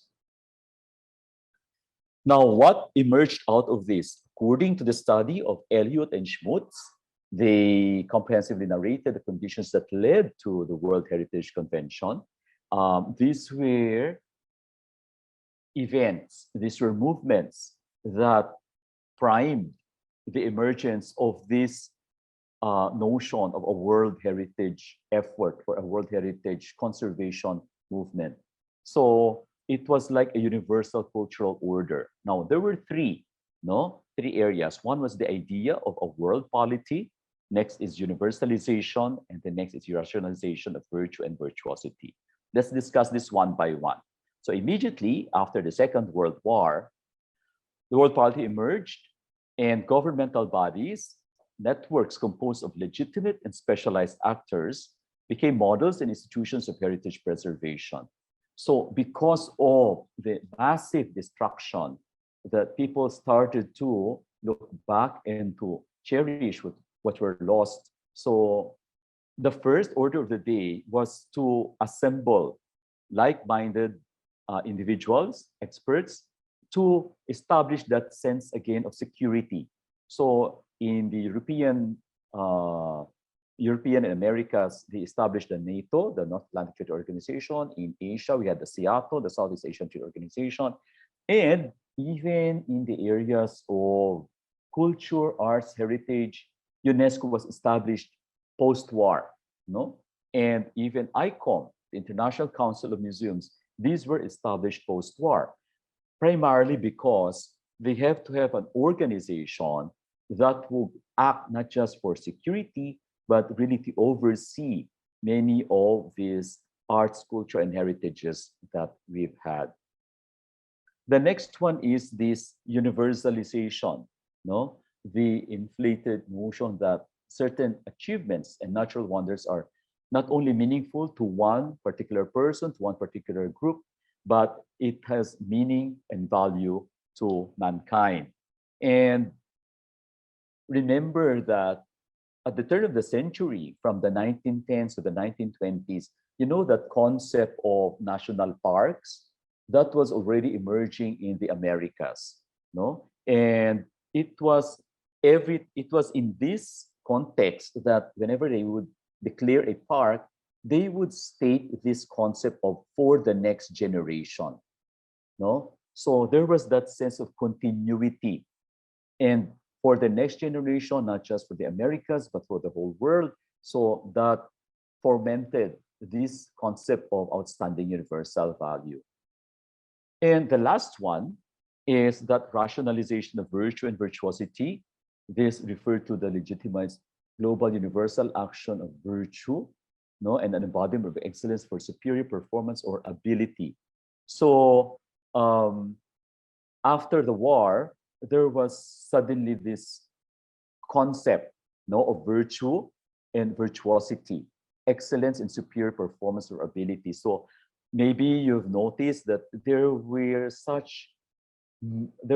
a number of global events, no, where all different countries would meet together. And for example, the Miss Universe competition that really set a stronghold, no, in the 50s, and the Summer Olympics, the Winter Olympics emerged very strongly, no, beginning from the 50s.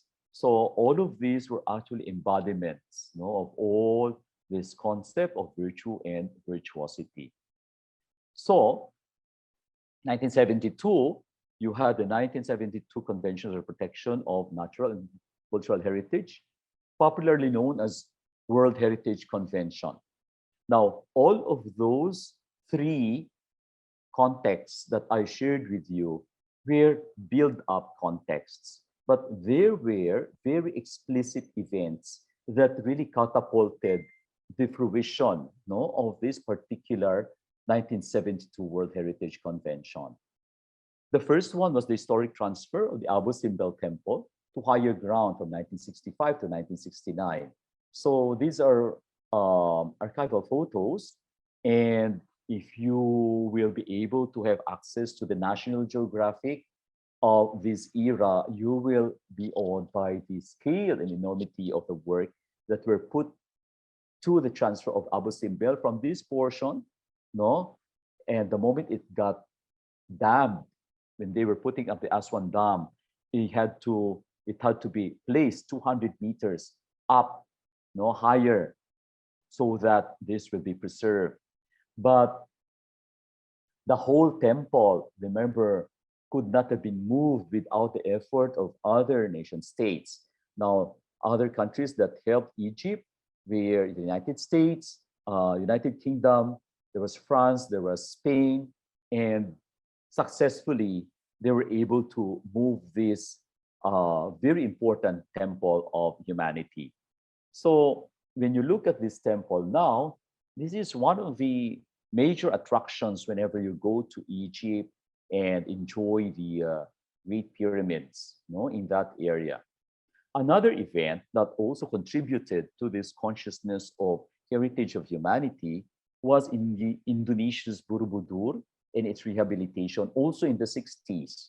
Now, all the while they thought that the whole structure, because it was covered with forest, it was a mountain. But eventually they realized that underneath was a Buddhist temple that was sitting right at the foot of a volcano. So this also became a global effort for its rehabilitation, for its cleanup, for its restoration. And this is, again, one of the World Heritages of Indonesia. And you can see here again the over-tourism that plagued, no, many of our World Heritage sites.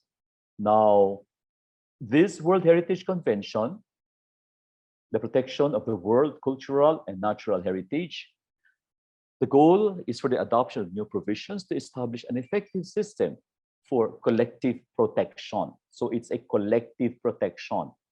We provide, like the UNESCO would provide all the technical expertise, all the parameters on the proper conservation of the site, but actually it is the state party that really oversees this for the whole world.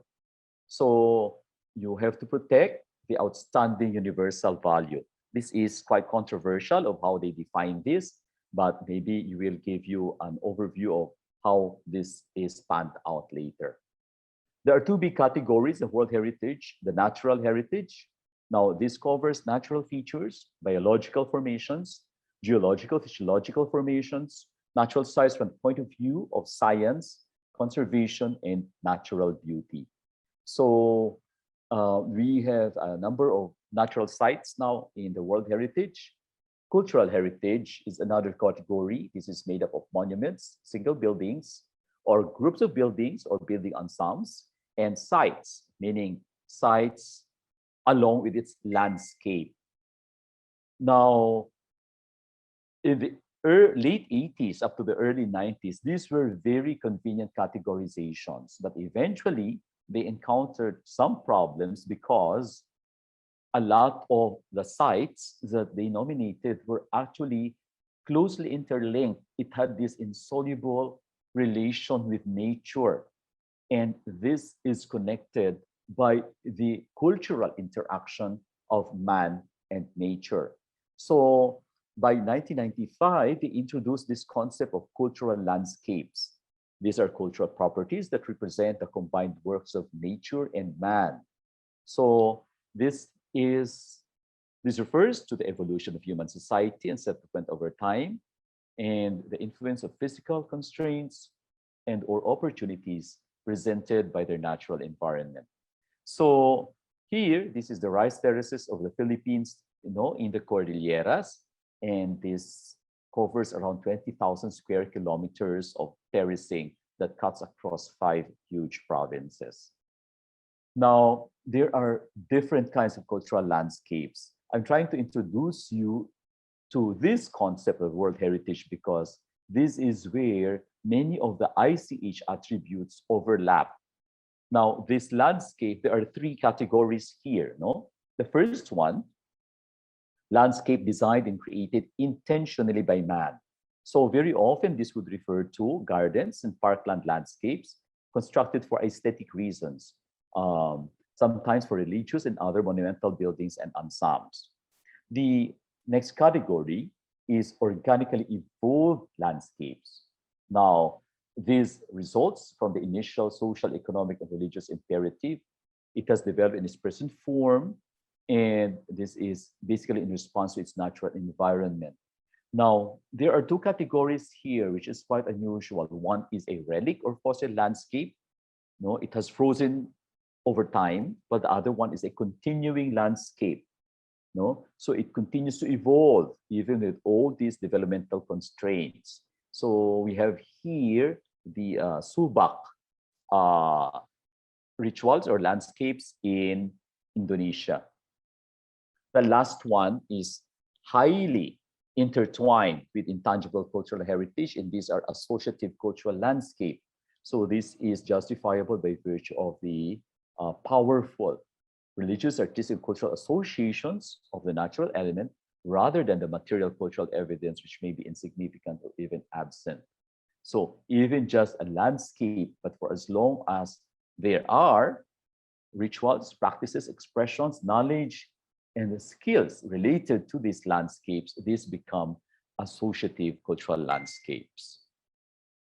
So basically, when you talk of World Heritage sites, yes, it's in the 1972 convention, but they have a category, this one cultural landscape that integrates intangible heritage as a vital attribute. So here you have the Hudhud chanting of the Ifugao rice terraces in the Philippines. We have the rituals in the Subak in Indonesia and some of the ceremonies in the Tongariro National Park in New Zealand. When you talk of the World Heritage, you refer to outstanding universal value. And there are 3 main pillars for you to understand the World Heritage Convention. The first one, you have to review criteria 1 to 10. Then you also have to review the next pillar of authenticity and integrity, and even in the pillar of protection and management. Now, all these 3 pillars may seem straightforward, but over the years, these pillars have evolved to accommodate certain aspects and attributes of ICH. Let's look at pillar number 1. So what are the criteria? When you look at this criteria set, there are 2 parts. Criteria 1 to 6, these refer to the cultural heritage sites, and criteria 7 to 10, these refer to natural sites. So here you have criteria 1, referring to masterpiece of human creative genius, criterion 2, important interchange of human values, criterion 3, exceptional testimony to cultural tradition or to a civilization which is living or which has disappeared. Now, this criterion was revised in 1994 because it used to read to a civilization which has disappeared. But because there are evolving landscapes and sites, they have to introduce this word living or which has disappeared. We also have criterion 4, outstanding example of a type of building or architectural technological ensemble. And you also have criterion 5. Now here is outstanding example of traditional human settlement. So whether that's land use, sea use, representative of culture, or human interaction with the environment. So again, here in this category, you have to prove the human interaction with the environment. Then finally, criterion 6. This totally refers to living heritage or intangible cultural heritage. So this criterion be directly or tangibly associated with events or living traditions, with ideas or beliefs, with artistic literary works of outstanding universal value. So you cannot apply this criterion without referring to another criterion from 1 to 5, because this should be an overlay to the tangible expression of the site. Now, there had been a number of nominations that became controversial because of this criterion. So let's move on to the natural sites. Natural sites cover criteria 7 to 10. So here in criterion 7, superlative natural phenomenon or aesthetic beauty. Criterion 8, you have the stages of Earth's history, particularly these are geological processes. Criterion 9, outstanding examples of ongoing ecological, biological processes in a particular community. So this more or less refers to endemicity. And then criterion 10, these are natural habitats of in situ conservation, biological diversity. So biodiversity is criterion 10.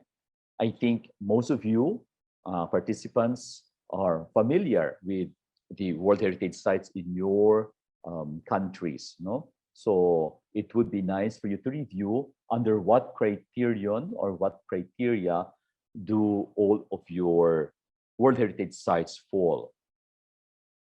If we probe deeper into the overlay of Intangible Heritage and World Heritage Convention, there is this intersection of intangible heritage in criterion 6. Now, this really refers to ICH. All cultural landscape World Heritage sites have this criterion, particularly for controversial sites that are interpreted in so many layers and in so many voices. So such sites such as the memory in conflict, such as sites of memory in recent conflict. So we have here 3 of the enlisted World Heritage sites that have criterion 6 and that have encountered quite a big controversy at the time of their nomination. So the first one was this concentration camp, Auschwitz-Birkenau in Warsaw, Poland. And then you also have the Genbaku Dome or the Hiroshima Dome in Japan. And of course, the Bikini Atoll, the site of the atomic bomb experimentation in the Pacific. So all of these encountered big opposition because particularly of the memories that they surface for various generations.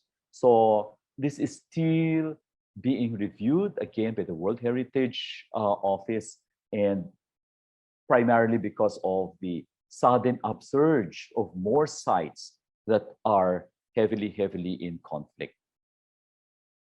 The pillar number 2 is authenticity. When you talk of the World Heritage Convention, this is the second pillar that often encounters a big set of challenges. Now, this refers to the attributes that provides information sources of value that may be understood as credible or truthful. Now, when the World Heritage Convention was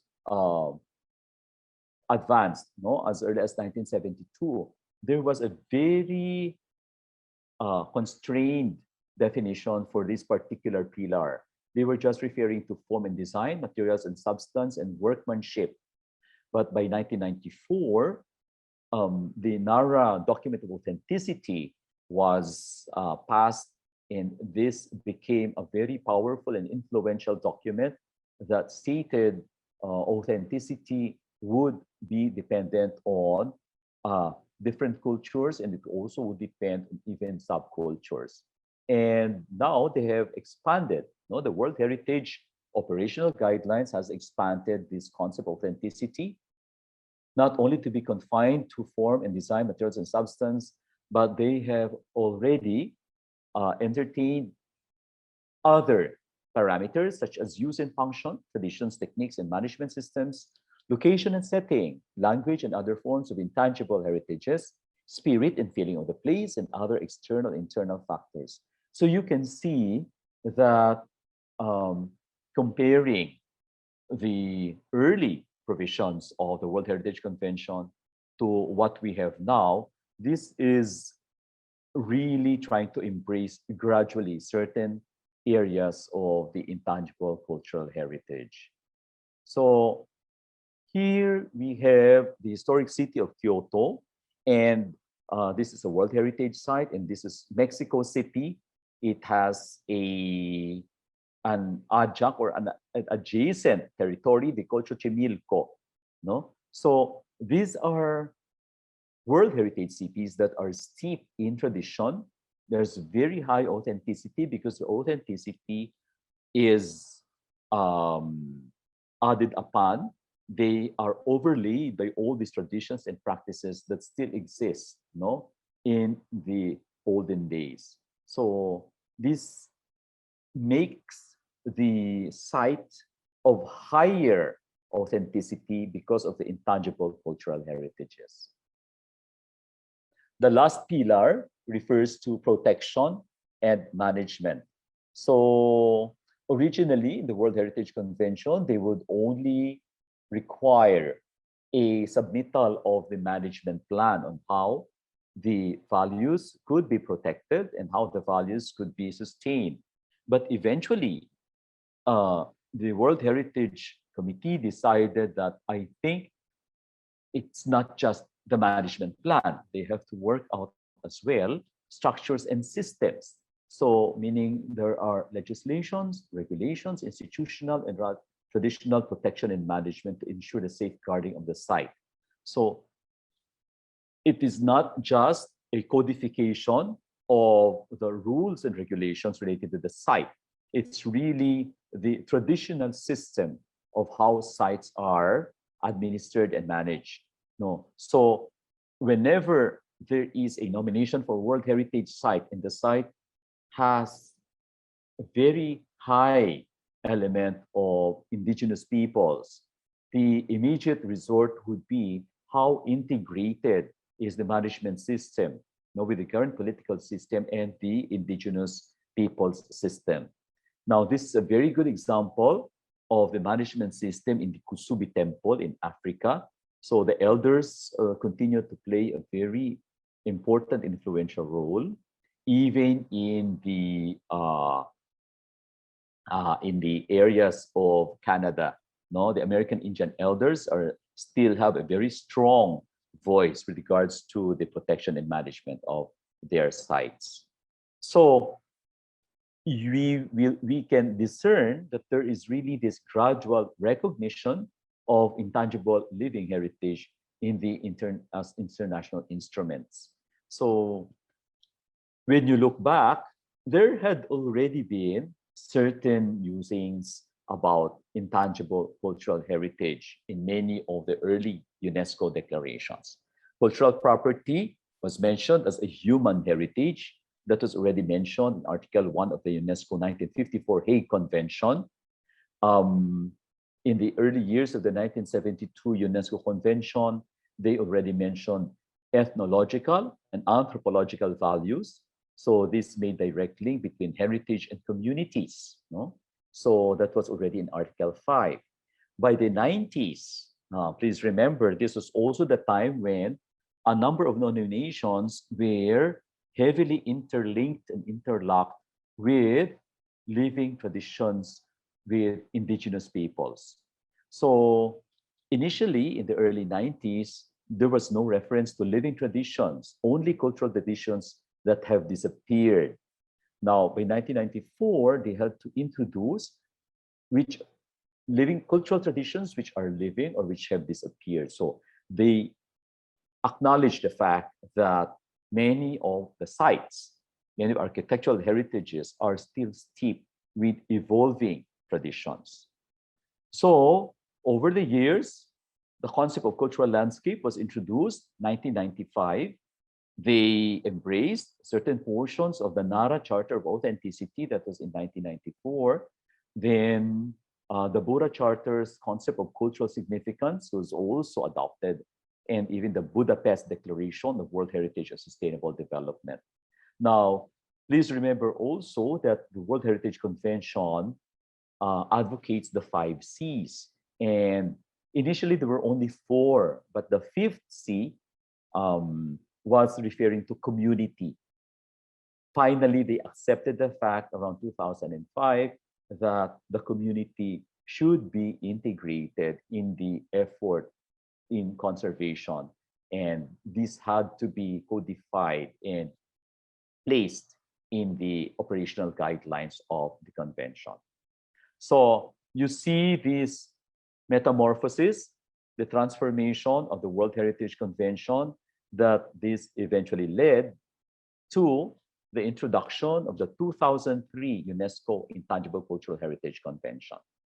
Now, while the 1972 convention was gradually transforming, there were also some dynamics with regards to the advanced discussion related to heritage, intangible heritage, folklore, lifeways of the people. As early as 1979, there was already a recommendation on the safeguarding of traditional cultures and folklore. There was also in 1993 the dissemination of the Living Treasure System, and by 1998, UNESCO provided this proclamation of masterpieces of the oral and intangible heritage of humanity. So, by 2003, the UNESCO passed this convention for the safeguarding of intangible cultural heritage. And this is the convention that raises awareness towards the safeguarding of ICH, ensures intangible cultural heritage are not neglected, instill mutual appreciation to the people, especially among the youth, providing international cooperation assistance. So these are all the processes related to this convention. You are all familiar with this. This had been your operational definition for the past week, no? And I would only like to highlight 5 important aspects to this definition. So ICH, what is its form? So the form is actually practices, representations, expressions, knowledge, and skills. And other than this form, there are other ancillary elements that make it ICH. So what are these other elements? These are instruments, objects, artifacts, and even the cultural space. Now, who undertakes this ICH? This would refer to communities, groups, and in some cases, individuals. Now, what is the character of this ICH? It is transmitted, and it is recreated the moment it gets transmitted. So meaning there is that element of performance, no? It's episodic. So Why do they recreate this? This is because they have to respond to their environment, to their society. They have to interact with nature, even to their histories. Now, all of this activity of intangible cultural heritage provides identity, continuity, cultural diversity, and human creativity. Okay, so try to memorize this definition because it will carry you far, no, in understanding and even maybe the way you should safeguard your intangible cultural heritage. Now, these are some nice examples of intangible cultural heritage. Yoga of India. This was declared, I think, in 2016. This was very well applauded, no, in Ethiopia when this was declared. Tango of Argentina, of course, acupuncture of China, and batik of Indonesia. Now, if we have the word conservation for tangible cultural heritages, for intangible, we use the word safeguarding.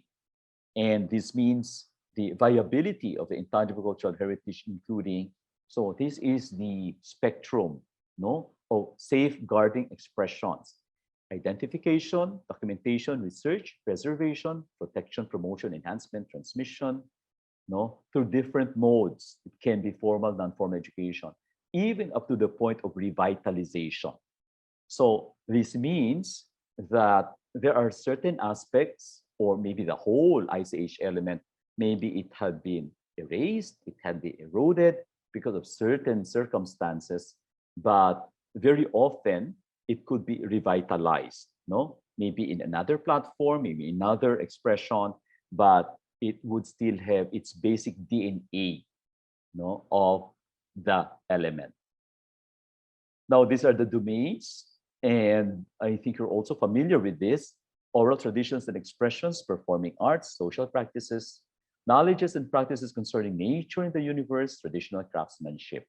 Now, you may be wondering, there are only 5, but please note that there is this yellow Latin word inter alia, meaning it's not limited to. Now, there are other expressions that are now being considered, particularly by the Intergovernmental Committee of ICH. And this tells us that this is really a very organic form, no, of heritage. The attributes of heritage. So the first one is that it's traditional, contemporary, and living at the same time. So ICH does not only present inherited traditions, but also contemporary rural urban practices. So it's simultaneous, no? It's enduring, cut across different time zones. It's also inclusive. So meaning this can be expressed and practiced by others. It can be practiced by a neighboring village, by a nearby city, and even by other people who have migrated, no, to different regions. So it promotes social cohesion, it promotes identity. So this is actually very evolutionary, no? It can be moved from one space to another. It is representative. So what does this mean?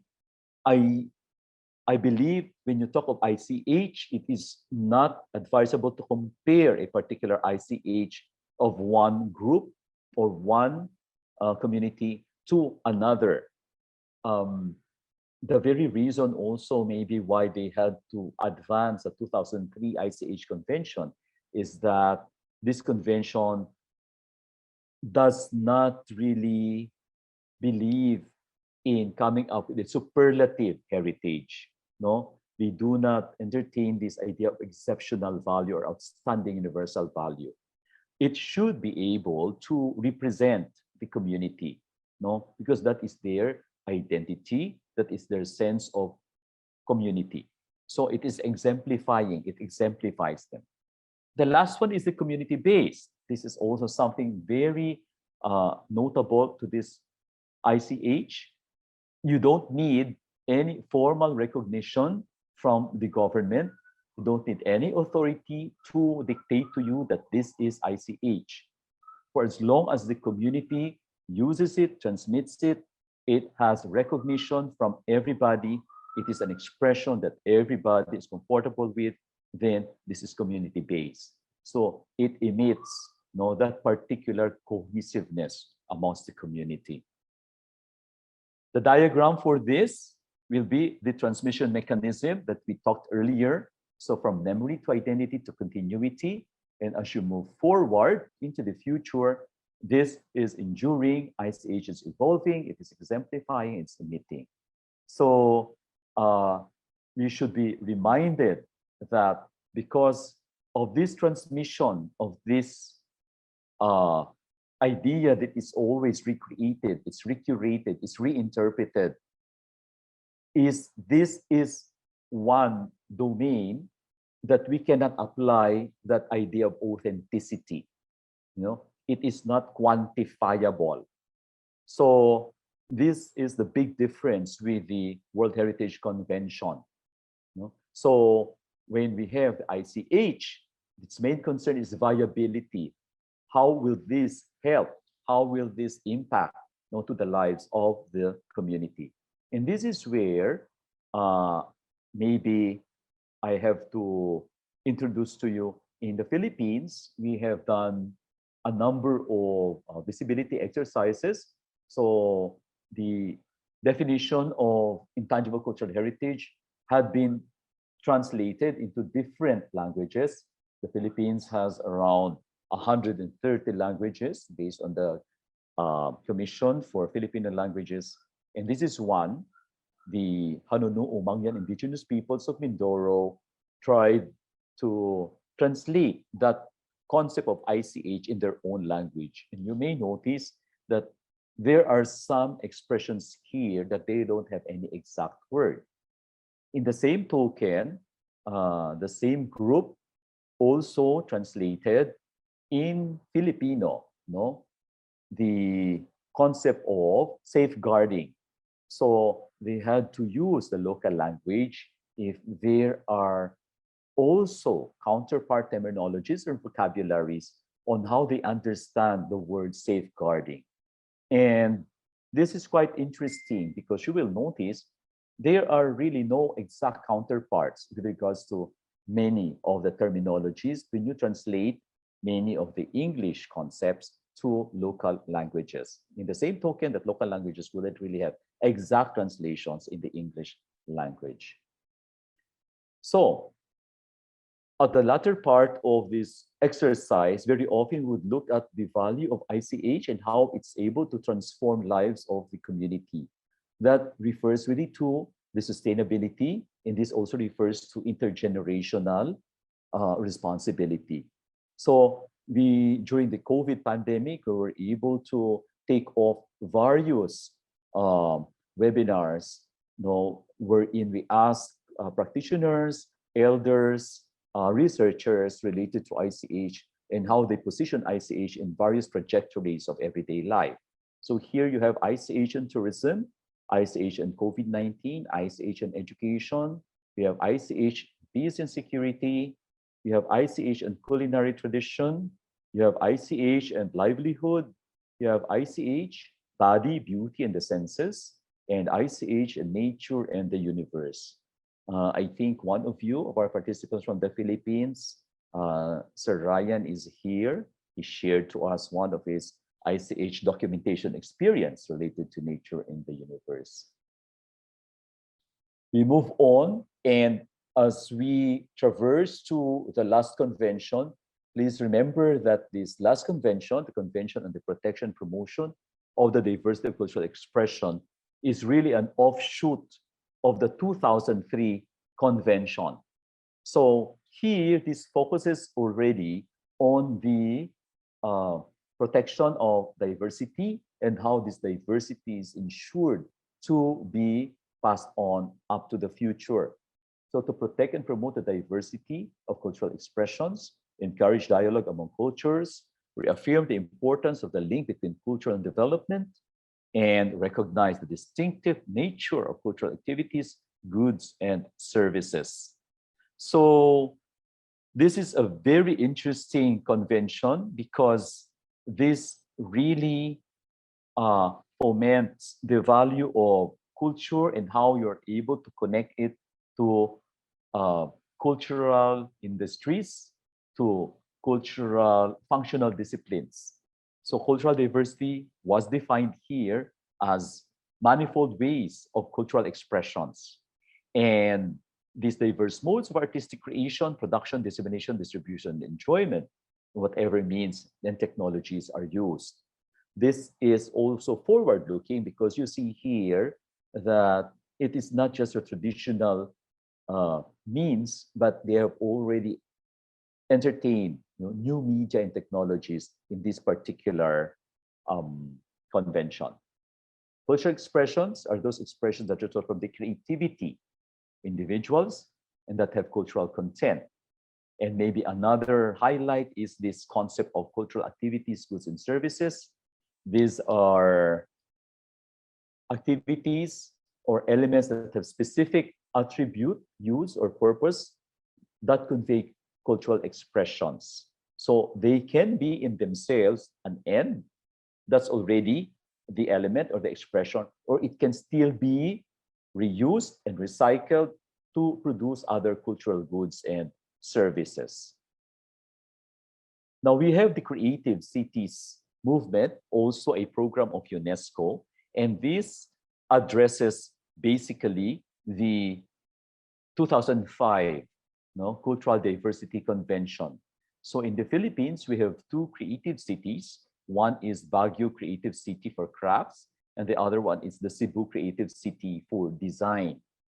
The Baguio City has been very active in terms of advancing many of their crafts and innovations, and they have mobilized various sectors in that city, from the academe to the policymakers, to the women, to indigenous peoples, even up to the youth. So this is a very good program, really to provide visibility to all the different conventions of the UNESCO. It is also quite interesting that if the World Heritage has a World Heritage sites, this convention, the 2005 Creative Industries Convention, the Creative Diversity Convention, they have the Creative Cities movement also. So I think the World Heritage Forum for Intangible Cultural Heritage is a very good expression, and it's an offshoot of the 2003 ICH Convention. If we overlay the three conventions, so we have the Venn diagram here. The first circle would refer to the 1972 World Heritage Convention. The 2003 convention is the middle circle, and the 2005 Cultural Diversity Convention is the circle on the right. So the elements that overlap between 1972 and the 2003, in the 1972 World Heritage Convention, the categories are natural and cultural, and it overlaps with the 2003 convention in the area of cultural landscape. The 1970 World Heritage Convention, you have authenticity and integrity. In the 2003 ICH Convention, you have ICH attributes that would also include authenticity attributes of the 1972 convention. Then in the 1972 convention, you have protection and management. In the 2003 convention, you already focus on the traditional systems.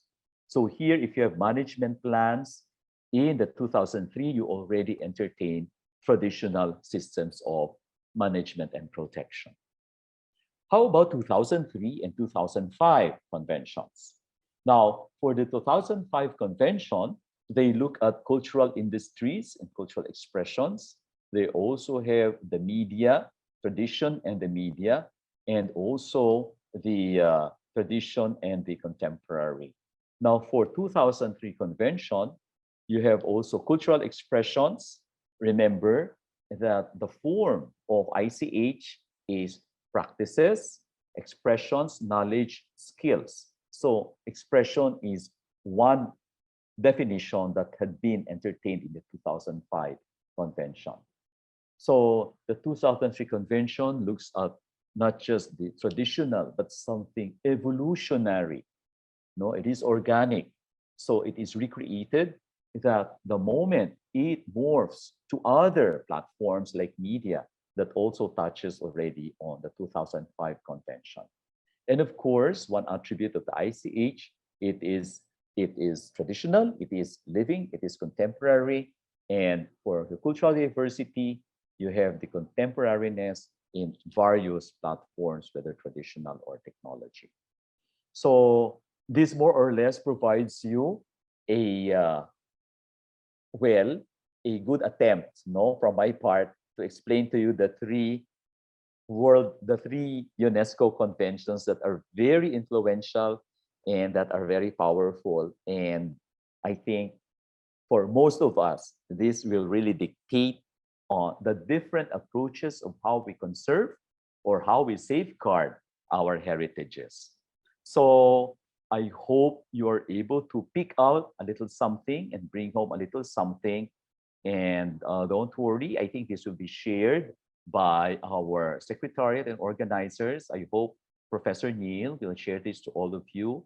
And I only would like to express my deep gratitude to all of you for giving me your time and attention. Maraming salamat po. Good afternoon to everybody. Wonderful. Thank you, Eric.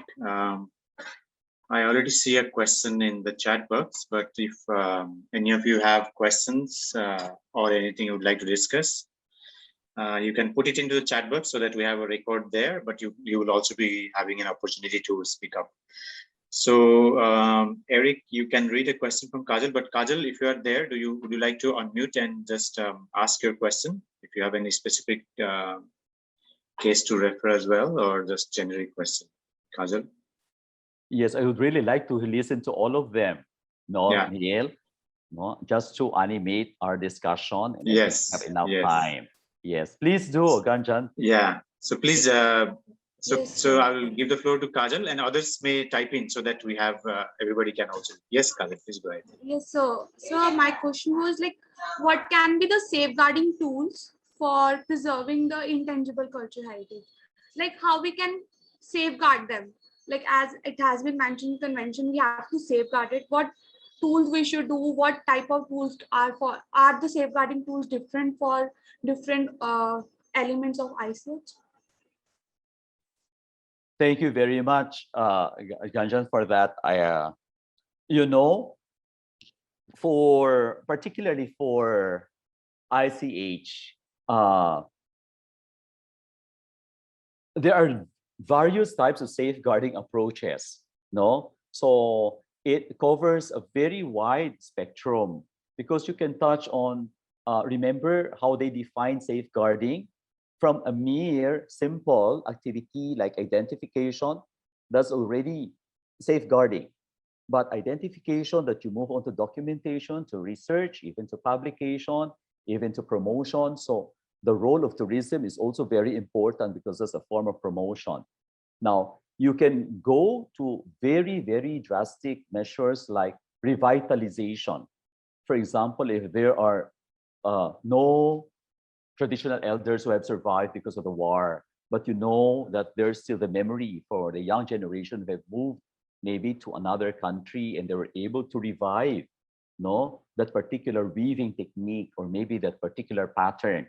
That's already a form of safeguarding. So it is unlike the World Heritage Convention, where everything very often could really be put in a metrics. Now, for ICH, it is really the community knowledge, the group knowledge, individual knowledge, that would allow this whether to be safeguarded as a tradition, or it can be formalized into an educational module, or the one that very often that we see in Korea, the Korea National University of Cultural Heritage, that is a very formal way of safeguarding. Or for some countries, it could even go as far as a codification or a legislation. We have that here in the Philippines, just for a small culinary cuisine, in Central Philippines, which is so popular. The government released a law, protecting that particular set of ingredients, even the way that they would cook that particular food. So it's a wide array. It's a wide array, Gunjan. No? So I'm sure you have done some sort of safeguarding, but maybe you're just not so familiar with it, no? For all of this. Thank you so much, Professor Eric, for that brilliant presentation. And I'll definitely be looking up the 2005 convention. I did not have much information regarding that. But my question is basically regarding the authenticity, the aspect of authenticity that you touched upon. You also mentioned that the idea of authenticity is not really compliable to ICH as such. But when it comes to documentation of ICH, we often try to find the authentic sources. So how does one tackle a situation like that? Because the question of authenticity is a very debatable aspect in a transforming form of heritage. Yes, that's very true. In many deliberations that I've encountered with regards to the ICH convention, they would often refer to historical accounts, but for some anthropologists, they would also look into oral accounts. No, an oral account is a little difficult to handle, no, in terms of evaluation, because that would really depend on the memory, no, the memory of people, and memory is very, very difficult, no, to work with, particularly for some of the conventions. Now, very often when you talk of well, credible sources of information, it is not just a one-track source of information. You go to the physical investigation, you go to the archival investigation, you go to the oral investigation. And many of these will just have to cross-reference, and they will just have to check it out each other. No? So this is one, I think, discipline that we really have to make sure of, even if we do intangible cultural heritage, that the three domains, no, of investigation should try to cover that. That even though there's a very strong narrative from the community, you hear about it, but try to look for archival sources, no, really archival historic sources, primary sources, no, if that could be sourced, and definitely if they are physical evidences, because physical evidences very often would not lie. Right, but also like the archival sources, sometimes they have a lot of bias. So that, yes, I mean, you should also be very careful regarding that, right? Especially if the archival sources are very colonial, no? Yes. So very often, that has become now a big issue here in the Philippines, because we are trying to move into some sort of decolonization movement, no? Trying to look at that from a different perspective. But that's true. Even just to establish, no, the definitive narrative, no, of that particular element is already very difficult. No, maybe that's why you have all this training from Neil, from Professor Neil, for all of you to become really good researchers, because that, I think, that is fundamental in any heritage work. You have to have that very strong sense of probity, no, and to provide definitely with the right information, no, up to the next generation. That's very important. Thank you. Thank you. Thank you. Thank you. If I may add to this, just what I had observed, and Eric, you may also like to reflect on this.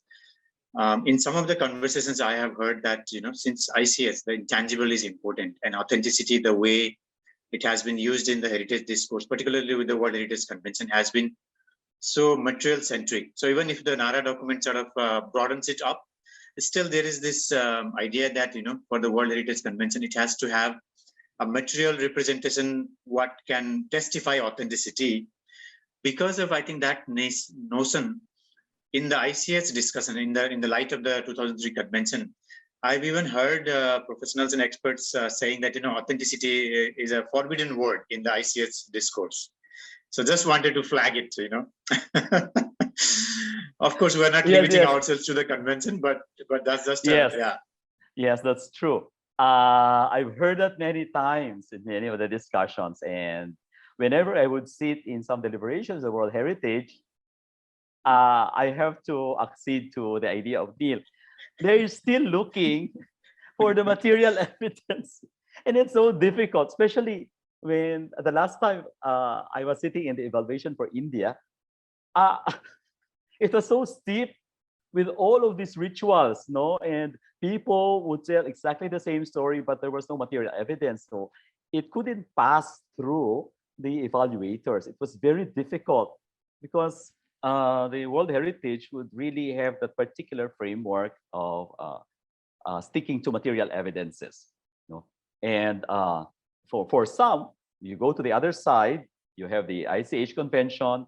Again, that word authenticity is almost forbidden, no, because of the performative nature of ICH. The moment you perform, you cannot really measure the exactness, no? How many fingers were tipped like this? How many jumping happened, in a particular game? So I don't know, but that's a pervasive sentiment, that everybody should understand with regards to these two polarized convention that actually share certain aspects as well. Right. And I think that perhaps the notion is also that the reference to authenticity might lead one to think that, oh, maybe this needs to be preserved, and that goes against the idea of ICH as a living heritage. That's another dimension. Anyway, I think we'll keep coming back to these questions, and that safeguarding questions might also come again in the following sessions. But now let us go to Kamal for his question. Thank you very much. Also like to thanks to Professor Eric. I'm Kamal from Nepal. I'm indigenous biodiversity professionals and working in on the ICH the issues here. And from your presentation, I noticed my profession is like the biodiversity falls under criteria 10. And the ICS, I need to follow the 1 to 6.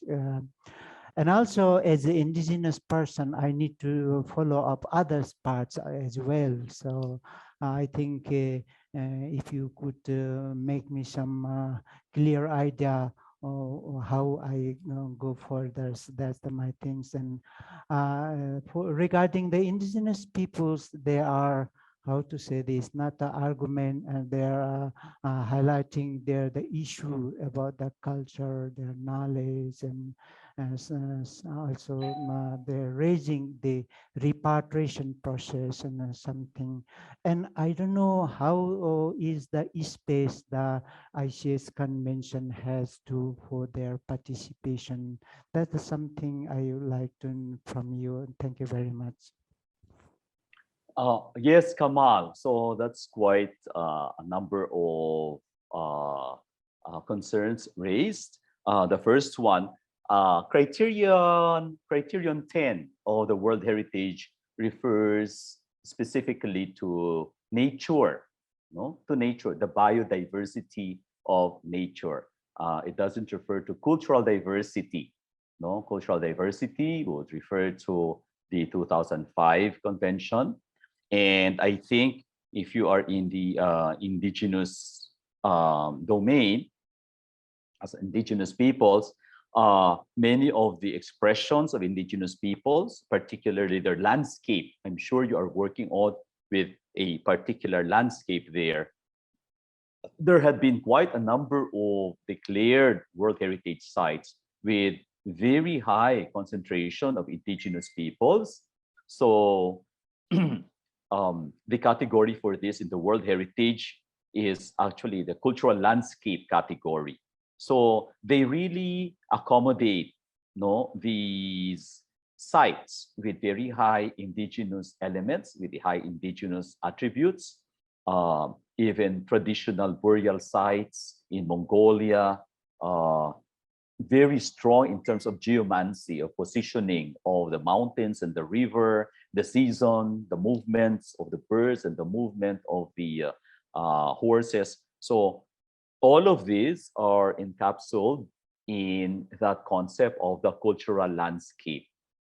So I don't know if Nepal had already a cultural landscape listed site, but you will be able to help them immensely if you are able to provide them with the knowledge indigenous knowledge systems that you attach, to this particular landscape. And I did that will provide a very strong set of credits, with regards to the declaration of that particular site, Kamal.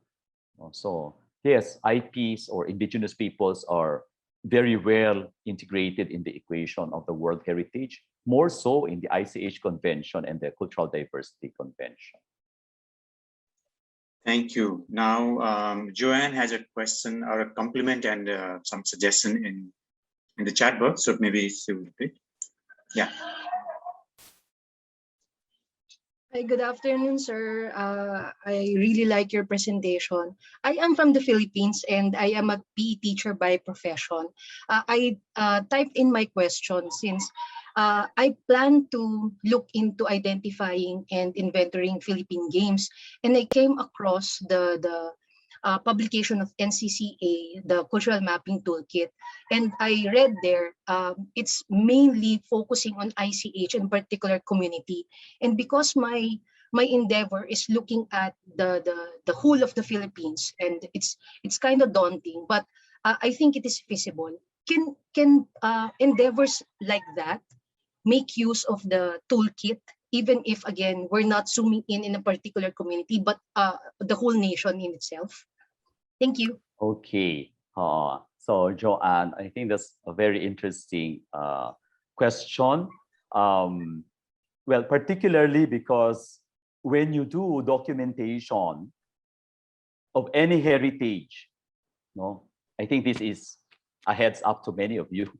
When you do documentation of any heritage, you think first of the purpose why you're doing the documentation. Because the moment you are bounded by a toolkit and you will be defined by a toolkit, it's either there will be many aspects there that you don't need. You may have 10 pages of questions and you only need 2 pages for your inquiry. At the same time, you may need certain questions that are not included in the toolkit. So this is also a question that I often pose to many of my students, or so many of my colleagues, because yes, the government, our national agency for culture and the arts, provided everybody with this cultural mapping toolkit. But I often caution them that it's a good guide, but it's not really something that you may want to execute because you may have a different purpose for your particular mapping exercise. And if you endeavor for all this national inventory of games, that will redound maybe to a curriculum, for an educational curriculum, because you are a teacher, then you may have certain criteria or certain things that you will need that will help in your development of that curriculum. And I'm so sure it is not in the toolkit. Okay, so that is just one heads up for you, Joanne. Okay. Thank you, sir. Thank you. Is it safe to say that it can be used as a guide, but not by the book guide? It could, I think, help us researchers on how more or less to go about certain steps, but we don't have to follow it by the letter or to a letter in that matter. That's what I am getting from your answer, sir. Joanne. Yes. Thank you very much, sir. The only thing that you have to be cautious of, I am with Neil Kamal. Maybe we are both very renegades. With many of our thoughts. We are familiar with many of our conventions, but conventions guide nation states, guide our national governments. They are the ones. But the moment you hit the ground, these conventions are good guides. You may be able to formulate a particular way of approaching safeguarding this particular heritage or conserving this particular heritage. So the classic example is what Sri Lanka did, to this temple of the tooth. What is that, Neil? The one that Gamini did. Kandy. Temple of Tooth Relics. The Temple of Tooth Relics. It's already a World Heritage site, but they had to do a different approach to its conservation. They didn't follow exactly the World Heritage Convention approach.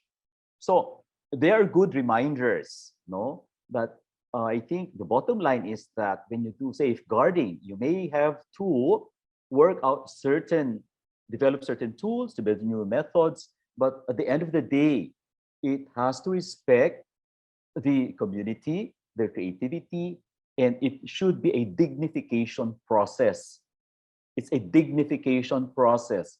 You should not marginalize them because that is the fruit of their human genius and their creativity. So that is all that you have to do. You'll always be an outsider to their world, and you are just sharing the benefits of all their heritages. Okay. Thank you, sir. Thank you. Juni Sanchez has a similar question related to what Joanne asked. So Juni, would you like to ask, or is your question also answered in this conversation just now? Could you? Juni Sanchez, yeah. Yes. I would like to ask what approaches or what approach can we use for rituals or practices which is not bound by a location or a certain community. So a ritual that is carried by a certain profession. And if the ritual is widely practiced, however, it's not heavily documented, how do we go about safeguarding the said ritual? Yeah, I think the mere fact that you're interested on that particular ritual, the moment you have identified it, well, you really have to ask the community if they are open to, a researcher who would like to interface with them. But these kinds of, I think, practices and rituals would take some time because you really have to get their level of confidence and trust. No? So you do not want to document something that is staged or choreographed. It's not something like that. You really have to work it out with them, and it will take a while for them to open it up to you and to allow you really to provide the meaning of all these actuations, of all these artifacts, of all these elements that make it an ICH. No? When you think of safeguarding, don't ever think that it's really a hard, tight, straight-jacketed type of law. Try to disabuse yourselves of that. No? The mere fact that you are studying ICH in this training, that's already a form of safeguarding. That's a very big step.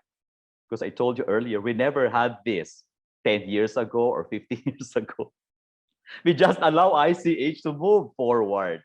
We don't know exactly how many languages have lost, how many of our practices have totally changed, how many have been appropriated, reinterpreted. No, that's part of the nature of ICH. But it's good that you are already enthusiastic about looking into and getting into the research of ICH. No?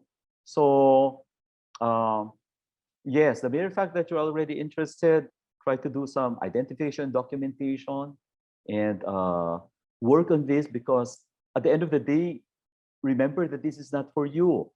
No, this is really for the community, and to provide them some visibility so that they will be given the same power of respect, no, given to other people of the community. Thank you. Now, yeah, let me give floor to Mr. Mekraj Rai. Namaste. Thank you very much, Professor Eric. I am very pleased to hearing your presentation. Of course, I live in eastern part Nepal on behalf of the Federation of Indigenous Kirat Association. I am working some of the part of the the intangible heritage, which is the ritual parts of the things. Of course, Nepal has the huge amount of the landscape. Himalaya country itself, the big landscape we do have. So you on your presentation at the diagram, you have mentioned that there is the cultural landscape. Could you elaborate in details what the cultural landscape and how it intertwine with the the ICH? Thank you very much. Okay. So the cultural landscape became a big discourse in the early 90s. What happened was that terminology is actually, first, it's very Western. So when you say landscape, it actually is a very Germanic term. So it's Landschaft, Landschaffen, to shape the land. Now, shaping the land could be done by nature. It could be done by culture. It could be done by the environment. It could be done by man. No? Now, when you talk of cultural landscape, so these are man-made land shaping. So, of course, I don't know if you are in the area of the Mount Everest or K2, you know that all these mountains change in height every year. So that is a cultural landscape that is a natural landscape that is being carved out by the wind, by the snow, by the storm. No? Now, when you talk of cultural landscape, when you have that nomination for World Heritage, when you have that nomination, there are two aspects. The impact of man to the environment. What does man do to the environment to shape it? And what does the environment do to man to shape the knowledge, the beliefs, the rituals of man? So if you cannot prove those two parts, you cannot pass the term cultural landscape. What are your evidences that the land influences man? No? So land influences man, maybe in terms of the textile, the clothes. They have to have very, very strong woolen clothes.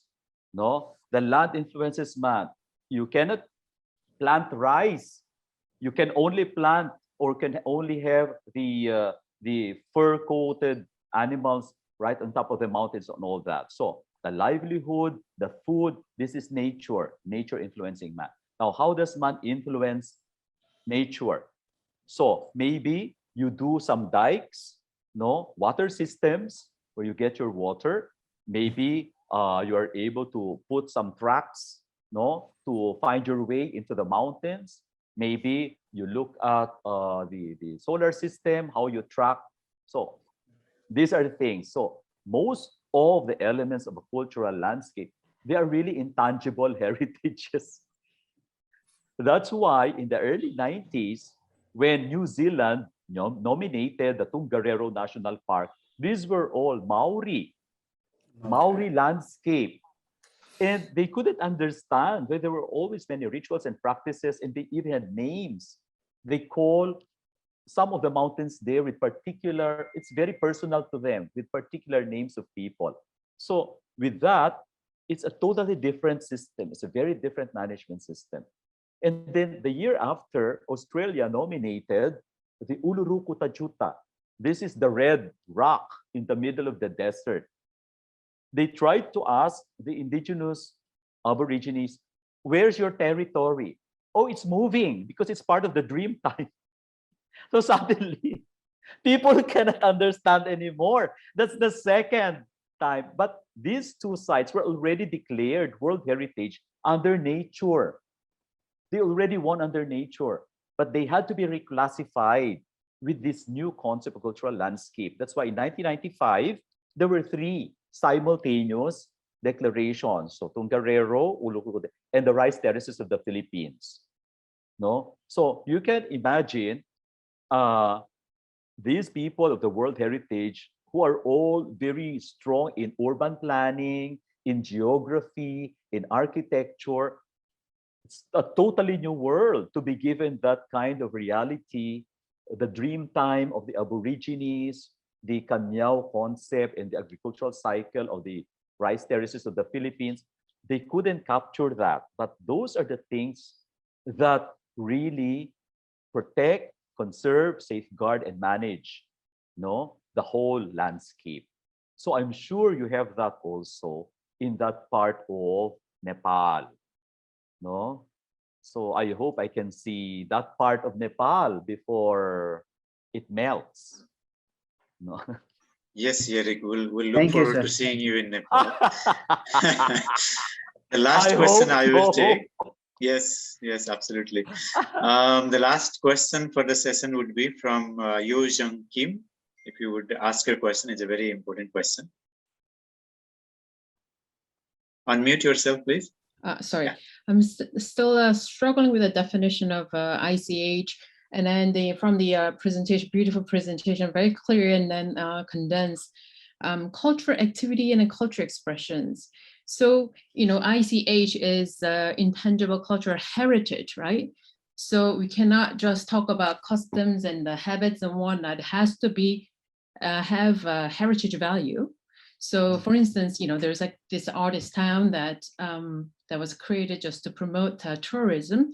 They have been inviting all the artists from somewhere else, and then this has became a kind of an artist town, right? So that, you know, they can actually promote the village, and then the so this is not exactly like, do you think that this actually carries a heritage value in it?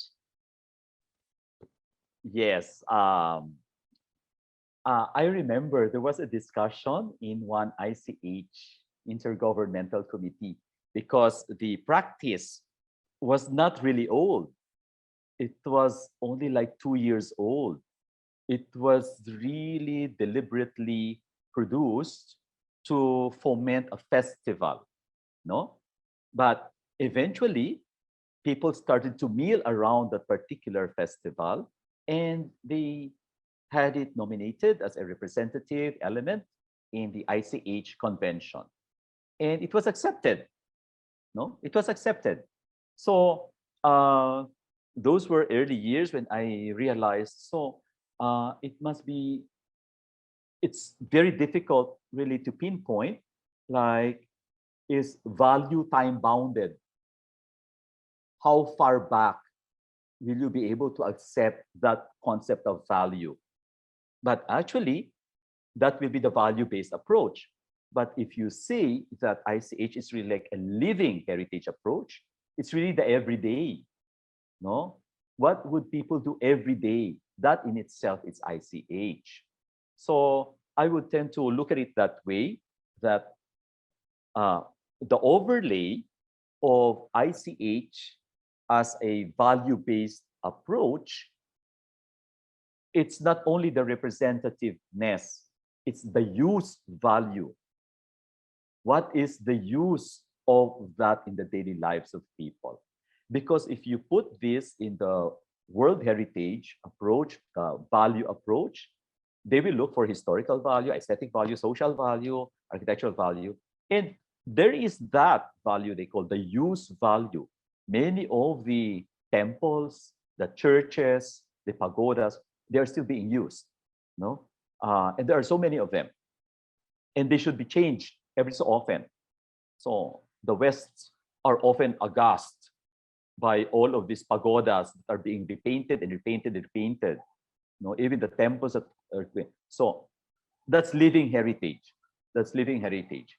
The highest there, it's not even aesthetic, it's really the use, the everyday use of the people, the everyday use of the community.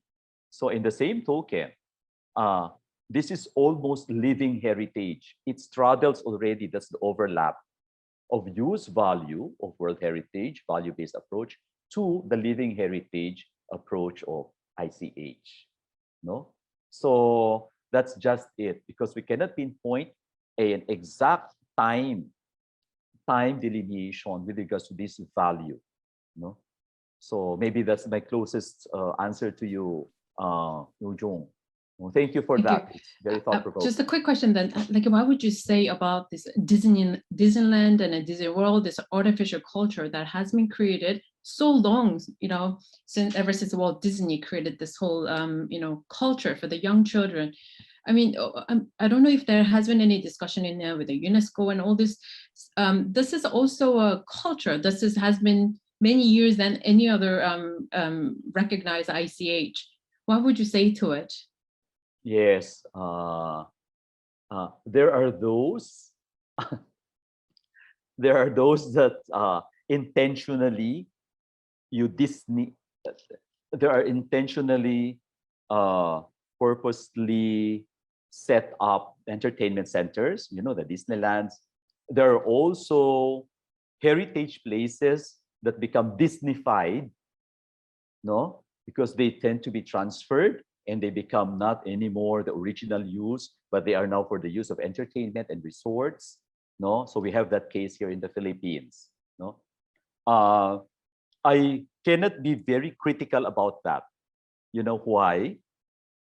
If we are really good conservators, good heritage workers, we are conscious of our safeguarding roles. And if our governments are into very much like this, then maybe we wouldn't have those kinds of expressions of Disneyfied heritages. The mere fact that they emerge means that there's a gap. We never did enough to conserve many of our heritages. Remember, the moment there's a gap, there will be a new expression of how they will conserve. When you say conserve, it may not be the right conservation. It may be a very maverick form of conservation because there's a gap. Nobody addressed it. So somebody will grab that opportunity and come up with a new expression of how he would like to conserve it. This may not be according to the tenets of the convention. This may be according to his whims, according to his fancy. No? So there are those possibilities. That's why every time I work, I work as a heritage person here in the Philippines. I always reflect on the fact that have we done enough?